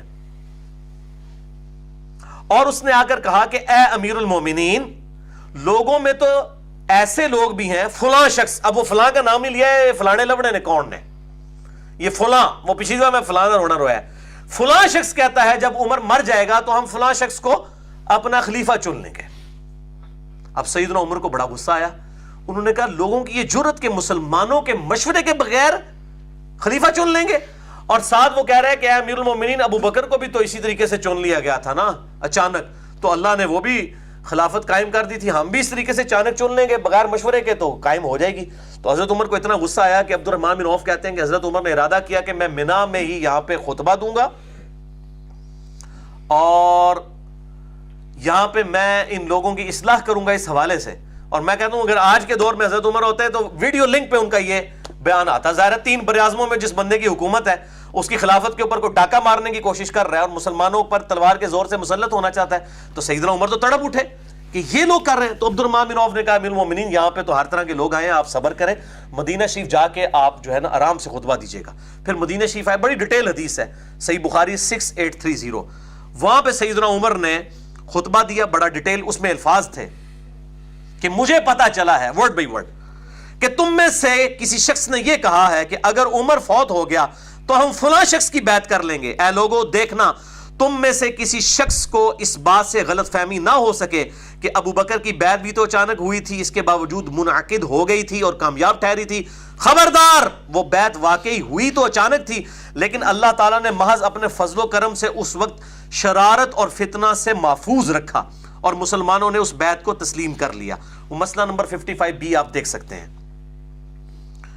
لیکن اب تم میں قیامت تک ابو بکر جیسا کون ہو سکتا ہے کہ سب کے سب اس پر متفق ہو جائیں؟ یعنی اب ایسا دوبارہ ممکن نہیں رہا، لہذا اب خلیفہ کا انتخاب مشاورت کے ذریعے ہوگا۔ اب جس نے بھی مسلمانوں کے مشورے کے بغیر کسی بھی شخص کی زبردستی خلافت کے لیے بیعت منعقد کی تو یاد رکھنا وہ بیعت کرنے والا اور جس کی بیعت کی گئی فساد کے نتیجے میں دونوں ہی قتل کر دیے جائیں گے۔ یعنی قتل و غارت شروع ہو جائے گا، اور یہ شروع ہو گیا۔ آپ دیکھ لیں کس طریقے سے قتل و غارت کا بازار گرم ہوا، اور اس کا کلائمیکس سیدنا حسین کی شہادت، پھر واقعہ ہرہ، پھر خانہ کعبہ شریف کی حرمت پامال۔ مسئلہ نمبر 1 اور 2 میرا دیکھ سکتے ہیں، یہ حضرت عمر کا فتویٰ تھا اور یہ جو ہے وہ پورا ہوا۔ اور سیدنا علی کے دور میں بھی آپ دیکھیں اس طرح کی چیزیں جو ہیں وہ آئیں۔ بار اس میں جو اصحاب جمل ہیں، سیدہ عائشہ، طلحہ، زبیر رضی اللہ عنہم اجمعین علیہم السلام، انہوں نے تو توبہ کر لی تھی، ان کا معاملہ الگ ہے۔ البتہ جو اصحاب صفین ہیں، چاہے وہ حضرت معاویہ ہوں، عمرو بن عاص ہوں، مغیرہ بن شعبہ ہوں، یا بصر بن ابی ارطاء ہوں، ان پہ ہم لعنت کے قائل نہیں، بہرحال ان کی غلطی ہے۔ جسے شوق ہو تو وہ میرا ریسرچ پیپر پڑھ سکتا ہے اور مسئلہ نمبر 101 دیکھ سکتا ہے۔ اب بھائیو، یہ سیدنا عمر کے فتوے کی سپورٹ میں مرفوع حدیث پیش کرنے لگا ہوں۔ ہو سکتا ہے کسی کے پیٹ میں درد ہو، یہ تو حضرت عمر کا ذاتی فتوہ ہے، ہم نہیں مانتے۔ میں آپ کو نبی صلی اللہ علیہ وسلم کی پریڈکشن بتانے لگا ہوں، اور یہ حدیث متفق علیہ حدیث ہے بخاری اور مسلم کی، جس کی شرح کوئی نہیں بیان کرتا۔ اس کی وجہ ہے کہ سب کو ڈر لگا ہوا ہے، اس حدیث میں سے اپنا اپنا مطلب نکالتے ہیں۔ وہ حدیث میں بیان کر کے تو اسی پہ لیکچر کو کنکلوڈ کرتا ہوں۔ صحیح بخاری میں 4042 ہے، صحیح مسلم میں 5976 اور 5977، مشکات میں بھی ہے 5958، اور ہمارے ریسرچ پیپر واقعہ کربلا والے میں سیریل نمبر 26 میں ہے، 5B ریسرچ پیپر میں۔ یہ میں نے اس کو جمع کر دیا، بخاری اور مسلم کے دونوں طریق الگ الگ جمع کر دیے ہیں، کہ سیدنا عقبہ بن عامر رضی اللہ تعالیٰ عنہ کہتے ہیں نبی صلی اللہ علیہ وسلم نے غزوہ احد کے 8 سال کے بعد، یعنی 3 ہجری میں غزوہ احد ہوا، 11 ہجری میں، یعنی اپنے وفات والے سال میں 2-2.5 مہینے پہلے، اپنی وفات سے 1 مہینہ پہلے، شہدائے احد پر دوبارہ سے نماز جنازہ پڑھی قبرستان میں جا کر۔ وہ آج بھی مزارات موجود ہیں، مزارات سے مراد میں قبریں کہہ رہا ہوں، اس طرح کے مزار نہیں ہیں جو بنے ہوئے تھے، وہ توڑ دیے گئے۔ آج بھی امیر حمزہ کی قبر رضی اللہ تعالیٰ عنہ علیہ السلام، باقی اصحاب جو احد میں شہید ہونے والے اصحاب ہیں ان کی قبریں موجود ہیں، الحمدللہ کئی دفعہ حاضری ہوئی ہے۔ تو وہاں آپ صلی اللہ علیہ وسلم نے خطبہ دیا، اور آپ صلی اللہ علیہ وسلم ممبر پر چڑھے اور فرمایا میں تمہارا پیش رو ہوں، یعنی میں آگے آگے جا رہا ہوں، تم نے میرے پیچھے آنا ہے۔ میں یہاں پر کھڑے ہوئے اللہ کی قسم اپنے حوض کوثر کو ابھی بھی دیکھ رہا ہوں، اور اللہ کی قسم اللہ تعالیٰ نے زمین کے خزانوں کی چابیاں مجھے عطا فرما دی ہیں، یعنی رومن امپائر اور پرشین امپائر کے خزانے میری امت کے قدموں میں ڈھیر ہو جائیں گے، عنقریب یہ سپر پاورز جو ہیں وہ گر جائیں گی۔ حالانکہ اس وقت کسی نے سوچا بھی نہیں تھا کہ 5-6 سال کے اندر 3 براعظموں تک مسلمانوں کی حکومت چلی جائے گی۔ یہ آپ کے نبی ہونے کی دلیل ہے، اور آپ کی زندگی میں یہ نہیں ہوا، یہ بھی آپ کی نبوت کی دلیل ہے۔ باقی جتنے بڑے بڑے حکمران آئے، سیاستدان، سکندر اعظم، چنگیز خان، ان لوگوں کے اپنی زندگی کے اندر یہ فتوحات ہوئی ہیں، نبی صلی اللہ علیہ وسلم کی مبارک زندگی کے بعد ہوئی، جبکہ عرب قبائل بھی مرتد ہو گئے، مسلمانوں کا شنازہ بھی بکھر گیا، اس کے باوجود دوبارہ اللہ تعالیٰ نے معجزانہ طور پہ یونٹی قائم کی، اور 3 براعظموں تک مسلمانوں کی حکومت پہنچی، الحمدللہ۔ مجھے اپنے بعد تم سے یہ خوف نہیں کہ تم سب کے سب مشرک ہو جاؤ، البتہ ایک بات سے ڈرتا ہوں کہ تم دنیا میں مگن ہو جاؤ گے، اور مسلم شریف کے الفاظ ہیں کہ مجھے یہ ڈر ہے کہ تم دنیا کے مشتاق بن جاؤ گے، ایک دوسرے سے حسد کرنے لگو گے، اور آپس میں قتال شروع کر دو گے، آپس میں مسلمان لڑیں گے، اور بالآخر تم بھی تباہ و برباد ہو جاؤ گے جس طرح اگلے لوگ ہو گئے، وَلِعَوْذُ بِاللَّهِ تعالی۔ اور عقبہ بن عامر کے الفاظ ہیں یہ آخری موقع تھا کہ میں نے آپ صلی اللہ علیہ وسلم کو ممبر شریف پہ دیکھا، پھر میں نے وفات تک آپ کی ممبر پہ زیارت نہیں کی، وفات سے 1 مہینہ پہلے آپ کا یہ خطبہ ہے۔ اب یہ خطبہ ڈاکٹر تعلق قادری صاحب بیان کر کے وہ ثابت کر رہے ہوتے ہیں کہ مجھے تم سے شرک کا خطرہ نہیں، کہتے ہیں شرک ختم ہو چکا ہے۔ مسئلہ نمبر 8 میرا ریکارڈڈ سن لیں، یہ آپ صلی اللہ علیہ وسلم نے صحابہ کرام کو گارنٹی دی تھی، اور آپ کے اصحاب کے منہج پہ ایک گروہ ایسا رہے گا جو شرک میں مبتلا نہیں ہوگا، یہود و نصارہ تو مکمل طور پہ مشرک ہو گئے نا، لیکن اس امت میں حفاظت رہے گی، یہ بات ٹھیک ہے، سب کے لیے گارنٹی نہیں ہے۔ پھر ڈاکٹر طارق غازی صاحب کہتے ہیں ہاں جی کوئی جرت کرتا ہے وہ کہے کہ صحابہ کرام دنیا کے مال میں پھنس گئے تھے، جی جناب بخاری مسلم میں لکھا ہے پھنس گئے تھے، صحیح بخاری صحیح مسلم کے اندر 4776 نمبر حدیث ہے، 4776۔ اے عبداللہ بن عمر بن عاص، آپ کے چچا کا لڑکا معاویہ کہتا ہے ہم لوگوں کو ناحق قتل کریں اور لوگوں کا مال حرام طریقے سے لوٹیں۔ اور عبداللہ بن عمر بن عاص نے بھی کہا کہ تو گستاخی کرتی ہے، انہوں نے کہا بھائی معاویہ کی اطاعت کرو اللہ کی اطاعت کے اندر، اور اس کی نافرمانی کرو اس نافرمانی کے اندر۔ انہوں نے بھی کہا کہ گستاخ ہو گئے ہیں، حالانکہ وہ تابعی تھا۔ تو اب وہ اپنا اپنا مطلب نکالنے کی کوشش کرتے۔ میرے بھائیوں، یہ غزوہ احد کے شہداء پہ جنازہ پڑھنے کے بعد وہاں پہ خطبہ اس لیے دیا کہ غزوہ احد کے موقع پر واضح فتح شکست میں بدل گئی تھی دنیا کے مال غنیمت کی لالچ کی وجہ سے، وہ جو 50 تیر اندازوں نے وہ چھوڑ دیا تھا درہ، اس کے اندر یہ اشارہ تھا۔ دوسرا، یہاں پہ وہ لوگ دفن تھے جنہوں نے اسلام کا گولڈن پیریڈ نہیں دیکھا تھا، لیکن ان کی قربانیوں کی وجہ سے 3 براعظموں کے خزانے مسلمانوں کے پاس آنے والے تھے۔ حضور صلی اللہ علیہ وسلم اپنے ان جانثاروں کو نہیں بھولے، اور وہاں پہ جا کے آپ نے خطبہ دیا تاکہ لوگوں کو آخرت کی یاد قبرستان میں ذرا زیادہ آتی ہے۔ ورنہ میں آپ کو اپنا اجتہاد بتاؤں، اگر حضرت امیر حمزہ زندہ ہوتے تو پہلے خلیفہ حضرت امیر حمزہ ہی بنتے، کیونکہ غزوہ بدر اور احد میں مسلمانوں کے لیڈر حضرت ابو بکر، عمر، عثمان و علی نہیں تھے، بلکہ حضرت امیر حمزہ تھے۔ وہ تو اللہ تعالیٰ نے ان کی مہلت نہیں کی ہے اور وہ دنیا سے چلے گئے۔ تو نبی صلی اللہ علیہ وسلم کو اس چیز کا قلق بھی تھا کہ ان لوگوں نے اسلام کا فروٹ نہیں کھایا، یہاں پہ وہ لوگ دفن ہیں جنہوں نے اسلام کے لیے قربانیاں دی ہیں اور مشکل وقت میں دنیا سے چلے گئے۔ یہ آپ کو غم تھا، یہ حکمت تھی وہاں پہ جا کے خطبہ یہ دینے کی۔ اور پھر ساتھ آپ بات دیکھیں کیا فرما رہے ہیں کہ مجھے تم سے یہ خطرہ نہیں، دنیا کے خزانے تم پر کھول دیے جائیں گے۔ اللہ تعالیٰ نے مجھے زمینوں کے خزانوں کی چابی، یعنی رومن اور پرشین امپائر کے خزانے ڈھیر ہو جائیں گے یہاں پہ، پھر مشکل وقت آ جائے گا مسلمانوں پہ۔ وہی ہوا، پھر حضرت عثمان کے دور کے اندر وظیفے لگ گئے اور پھر آہستہ آہستہ جذبہ جہاد میں بھی کمزوری آنا شروع ہو گئی اور دنیا داری جو ہے وہ سرایت کرتی چلی گئی۔ حضرت علی ایک آخری کوشش تھے کہ ابو بکر عمر کی خلافت کو دوبارہ سے زندہ کریں، لیکن امت نے اس طریقے سے ان کا ساتھ نہیں دیا اور آج تک پھر امت دوبارہ اس پٹڑی پہ واپس نہیں آ سکی، وَلِعَوْذُ بِاللَّهِ تعالی۔ اچھا، یہ صحیح مسلم کی جو 5976 اور 5977 نمبر حدیث جو بخاری میں بھی ہے، اس حدیث کے اوپر میں آپ کو کمنٹس پڑھ کے سنانے لگا ہوں۔ سید داؤد راز صاحب جو اہل حدیث کے امام ہیں انڈیا، پاکستان، بنگلہ دیش میں، ان کے بھی استاد اور مرشد علامہ وحید الزمان صاحب کے، جن کو کہتے ہیں رافضی ہو گیا تھا، اور رافضی کیا ابو بکر عمر کی خلافت کا انکار کرتا تھا؟ جو بھی بنو امیہ کی بدماشیوں کو کھولے اس پہ رافضیت کا فتویٰ لگا دیتے ہیں، ٹھیک ہے۔ آج تک اہل حدیث جو ہے وہ صحیح مسلم کا ترجمہ اور تشریح چھاپ ہی رہے ہیں ان کی، سید داؤد راز صاحب کی۔ یہ پہلے تو مشکات دکھائے نا شیخ زبیر صاحب کی، ان کو یہ کس نے چھاپی ہے؟ مکتبہ اسلامیہ والوں نے، اہل حدیث کے بڑے اداروں میں سے ہے پاکستان میں جو اہل حدیث کی کتابیں چھاپتا ہے، مکتبہ اسلامیہ فیصل آباد، مشکات انہوں نے چھاپی ہے۔ اسی مکتبہ اسلامیہ نے صحیح مسلم شریف چھاپی ہے، یہ بھی ذرا دکھائیں جی انٹرنیشنل نمبرنگ کے اوپر، دارالاسلام کی بھی انٹرنیشنل نمبرنگ پہ ہے، یہ صحیح مسلم مکتبہ اسلامیہ والوں کی۔ میں کار کو نہیں جی لکھی، اتوں میں تو کمنٹس علامہ وحید الزمان صاحب مرشد اعظم، مرشد سید داؤد راز صاحب کے، اب تو داؤد راز صاحب پھنس جائیں گے، علامہ وحید الزمان کو کچھ کہو گے داؤد راز نے نیچے بچنا، کیونکہ وہ ان کے مرشد تھے۔ وہ جگہ جگہ صحیح بخاری میں ان کا علامہ وحید الزمان کا حوالہ دیتے ہیں اپنی 8 جلدوں والی صحیح بخاری کی شرح میں۔ یہ میں اس میں سے ورڈ بائی ورڈ صحیح مسلم کے جو الفاظ ہیں وہ میں آپ کو پڑھ کے سنانے لگوں اسی حدیث کی شرح میں۔ یہ ذرا ان کو کلوز بھی کر دیں، یہ والا پیج بھی ذرا یہ کہا کال ہی کو بنا لے، اے پیج میں دے جو تم پڑھ کے دس لگا، یہ پیج ریڈ کلر میں نے انڈر لائن بھی کی ہوئی ہے ان کی شرح نیچے، صحیح مسلم 5976 اور 5977 اس کی شرح لکھتے ہیں علامہ وحید الزمان صاحب، سید داؤد راز صاحب کے مرشد، اہل حدیث کے امام، ان سے جان کوئی نہیں چھڑا سکتا اور ان کے اوپر کوئی جو ہے وہ سرٹیفکیٹ کی کسی کی ضرورت نہیں ہے، خود یہ صحیح مسلم کا ترجمہ انہی کا چھاپ رہے ہیں اہل حدیث حضرات، انٹرنیشنل نمبرنگ پہ۔ سنیں یہ کیا لکھتے ہیں اس حدیث پہ، اور دنیا کے واسطے آخرت کا خیال چھوڑ دو، یعنی آپ صلی اللہ علیہ وسلم فرمایا دنیا کی خاطر قتال نہ کرنا، مجھے خدشہ ہے کہ تم یہ کام کرو گے۔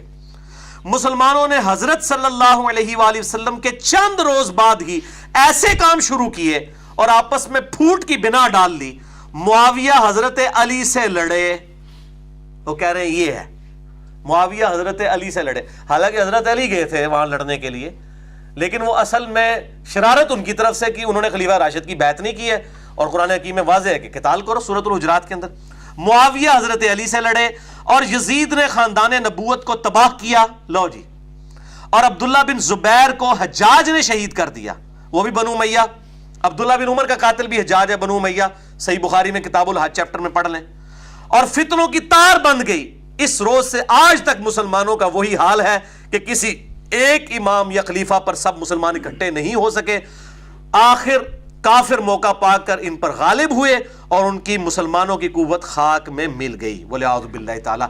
اے جناب حدیث شریف کے اوپر کمنٹس علامہ وحید الزمان صاحب کے، اور ایک اور حدیث ہے صحیح مسلم میں 6409 کہ ابو سفیان فتح مکہ پہ جب معافی مانگ کے مسلمان ہو گیا، اس نے نبی صلی اللہ علیہ وسلم سے ریکویسٹ کی، یا رسول اللہ مسلمان جو ہے مجھے اچھی نظر سے نہیں دیکھتے، نہ میرے ساتھ بیٹھتے ہیں، ظاہر کیسے کرتے، پوری زندگی حضور کا مخالف تھا، ایک دن میں تو سوئچ نہیں آن ہو جاتا مسلمانوں کا، جی ہاں جی آپ محبت کرنے لگ پڑے، تو میری کچھ خواہشات ہیں، میری کچھ ریکویسٹ ہے، عرض ہے آپ کی بارگاہ میں، آپ قبول کر لیں۔ اس میں سے ایک ریکویسٹ تھی کہ میرے بیٹے معاویہ کو اپنا کاتب اور منشی رکھ لیں۔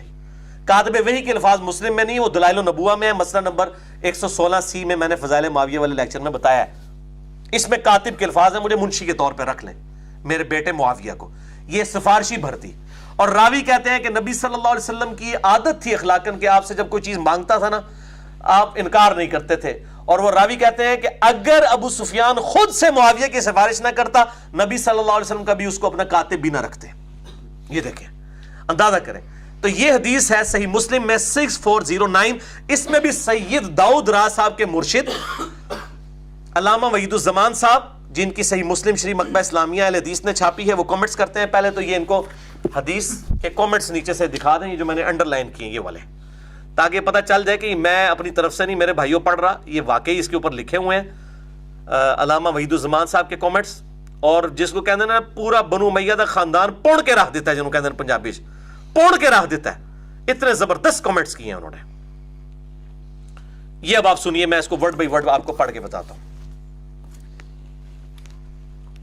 اوہ یہ کون سا پیج تھا؟ یہ وہ والا پیج ہی نہیں ہے، یہ ہے جی، شکر ہے میں تک لیا، یہ ہے پیج میرے بھائیوں، صحیح مسلم 6409، یہ جو نیچے والا ریڈ ہے نا، یہ جو ڈبل ایرو کا نشان ہے، اس کو آپ ذرا کلوز کریں۔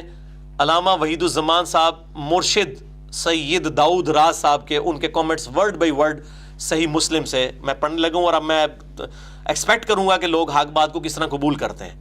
اس حدیث کی وہ شرح بیان کر رہے ہیں، یہ سنیں ابو سفیان والی۔ فائدہ یہ آپ صلی اللہ علیہ وسلم کا حسن خلق تھا اور مصلحت بھی تھی، کیونکہ ابو سفیان کافروں کا سردار تھا، اس کی تالیف قلب بھی ضروری تھی۔ ہر چند ابو سفیان کا اسلام پہل تو جان کے ڈر سے تھا، مگر بعد کو شاید پختہ ہو گیا ہو، اے شاید وہ کہہ رہے ہیں، اور جب آدمی اسلام لایا تو اس کے قصور کفر کے وقت تک کے سب معاف ہو جاتے ہیں۔ جب کوئی اسلام قبول کر لیتا ہے پرانے گناہ معاف۔ اور آپ صلی اللہ علیہ وسلم نے تو وحشی جو قاتل حمزہ تھا اس کا بھی اسلام قبول کر لیا تھا، اس پر بھی ابو سفیان کا خاندان نبوی کا ہمیشہ دشمن ہی رہا صلی اللہ علیہ وآلہ وسلم۔ یہ علامہ وحید الزمان صاحب جو سید داؤد راز صاحب کے مرشد ہیں، ان کے کامنٹس۔ میں سید داؤد راز کا نام اس لیے بار بار بول رہا ہوں، اگر علامہ وحید الزمان کو کسی نے کچھ کہا نا تو سید داؤد راز بھی نہیں بچے گا، سب سے بڑا پھر وہ رافضی بن جائے گا۔ ابو سفیان عمر بر حضرت سے لڑتا رہا، یہ آپ ذرا دیکھیں، میں کہتا خاندان پوڑ کے رکھ دیتا، اور صدہا مسلمانوں کو اس نے شہید کیا، یعنی پوری زندگی جب تک وہ کافر تھا۔ اور اس کا بیٹا معاویہ بن ابی سفیان جناب امیر المومنین خلیفہ برحق علی شیر خدا کا مقابلہ کرتا رہا، اور صفین میں ہزاروں مسلمان قتل ہوئے۔ اس نے کہا کہ دادا یزید کا ابو سفیان نبی سے لڑتا رہا، یزید کا جو والد ہے معاویہ وہ علی سے لڑتا رہا، پھر ان کے بیٹے نے تو ستم ہی ڈھایا، اور بیٹا خود جو ہے پوتا ابو سفیان کا، اس نے تو ستم ہی ڈھایا، حضرت حسن کو زہر دلوایا اور حضرت حسین کو ایسے ظلم سے شہید کرایا کہ جس کے حالات لکھنے سے قلم کانپتا ہے۔ میں پھر ان بولنا کہ انہیں تسی کہڑے پاسے اہل حدیث ہو بھائی، اینے صحیح اہل حدیث اہل سنہ۔ پھر یزید کے بعد سارے خلفائے بنو امیہ سوائے عمر بن عبدالعزیز کے خاندان نبوی کے دشمن رہے اور ہمیشہ درپے ایذا ہی رہے اور دنیا کی محبت کے واسطے اپنی آخرت کو تباہ کرتے رہے. ولا حول ولا قوت الا باللہ. میں نہیں پڑھا ہے، انہوں نے لکھا ہے کہ دنیا کی محبت کی خاطر پورا خاندان پون دیا کہ دادا نبی سے لڑتا رہا صلی اللہ علیہ وآلہ وسلم، یزید کا باپ علی سے لڑتا رہا نبی صلی اللہ علیہ وسلم کے بھائی کے ساتھ، آپ کے داماد کے ساتھ، جس کی محبت ایمان کا حصہ. صحیح مسلم 240 نمبر حدیث. علی سے محبت نہیں رکھے گا مگر مؤمن، علی سے بغض نہیں رکھے گا مگر منافق. تو یہ اور بیٹا یزید جو ہے وہ اس نے حسن کو بھی زہر دے کے قتل کروایا اور حسین کے ساتھ جو کچھ بھی کیا. ظاہر ہے عبید اللہ ابن زیاد اسی کا گورنر تھا. تو یہ جو کہتے ہیں نا جی وہ شامیوں نے نہیں کیا کوفیوں نے کیا، تو کوفی انڈر کس کے تھے؟ شامیوں کے. تو یہ میرے بھائیوں اب کئی اور موضوعات ہیں جو اس میں کیے جا سکتے تھے، لیکن میں گفتگو کو کنکلوڈ کرتا ہوں. آخر میں 3 لیکچرز بتا دوں. مسئلہ نمبر 96 ہے عظمت صحابہ، رد المنافقین اور سنی شیعہ کے اختلاف کا تحقیقی جائزہ، اہل سنت پاک.com پہ. دوسرا لیکچر ہے مسئلہ نمبر 101 خلافت و ملوکیت، صحیح مسئلہ خروج اور فکر حسین حق پرستی کی علامت ہے. اور تیسرا لیکچر ہے مسئلہ نمبر 102 فضائل حسین اور یزید کے برے کرتوتوں کے جو دفاع کرتے ہیں جھوٹے، ان کے علمی جوابات، اہل سنت پاک.com پہ مسئلہ نمبر 102. اور یہ میرا ریسرچ پیپر آخر میں دوبارہ دکھا لیں جی ایک دفعہ. یہ ہے ہائیڈروجن بم جس کا لیٹسٹ ورژن کل 200 احادیث میں انشاءاللہ تعالی آپ کو اویلیبل ہو جائے گا. ویسے پرانا ورژن ہے عربی میں بھی، ہندی میں بھی، انگلش میں بھی اور اردو میں بھی. واقعہ کربلا کا حقیقی پس منظر 72 صحیح الاسناد احادیث کی روشنی میں. 72 کا ٹائٹل شہدائے کربلا کی نسبت سے ہے. 200 روایات اس میں میں نے اہل سنت کی مین سٹریم کی کتابوں بخاری مسلم اور باقی کتابوں سے جمع کیا ہے. جسے شوق ہو تو اس کو پڑھ سکتا ہے. اہل سنت پاک.com پہ ریسرچ پیپرز والے پورشن میں اس کا PDF فری اویلیبل ہے. اللہ تعالیٰ سے دعا ہے جو حق بات میں نے کہی اللہ تعالیٰ ہمارے دلوں میں راسخ فرمائے. اگر جذبات میں میرے منہ سے کوئی غلط بات نکل گئی تو اللہ تعالیٰ ہمارے دلوں سے معاف کر دے. ہمیں کتاب و سنت کی تعلیمات پر عمل کر کے دوسرے بھائیوں تک پہنچانے کی توفیق عطا فرمائے. سبحانک اللہم و بحمدک اشہد ان لا الہ الا انت استغفرک و اتوب الیک وما علینا الا البلاغ المبین. جزاکم اللہ خیرا.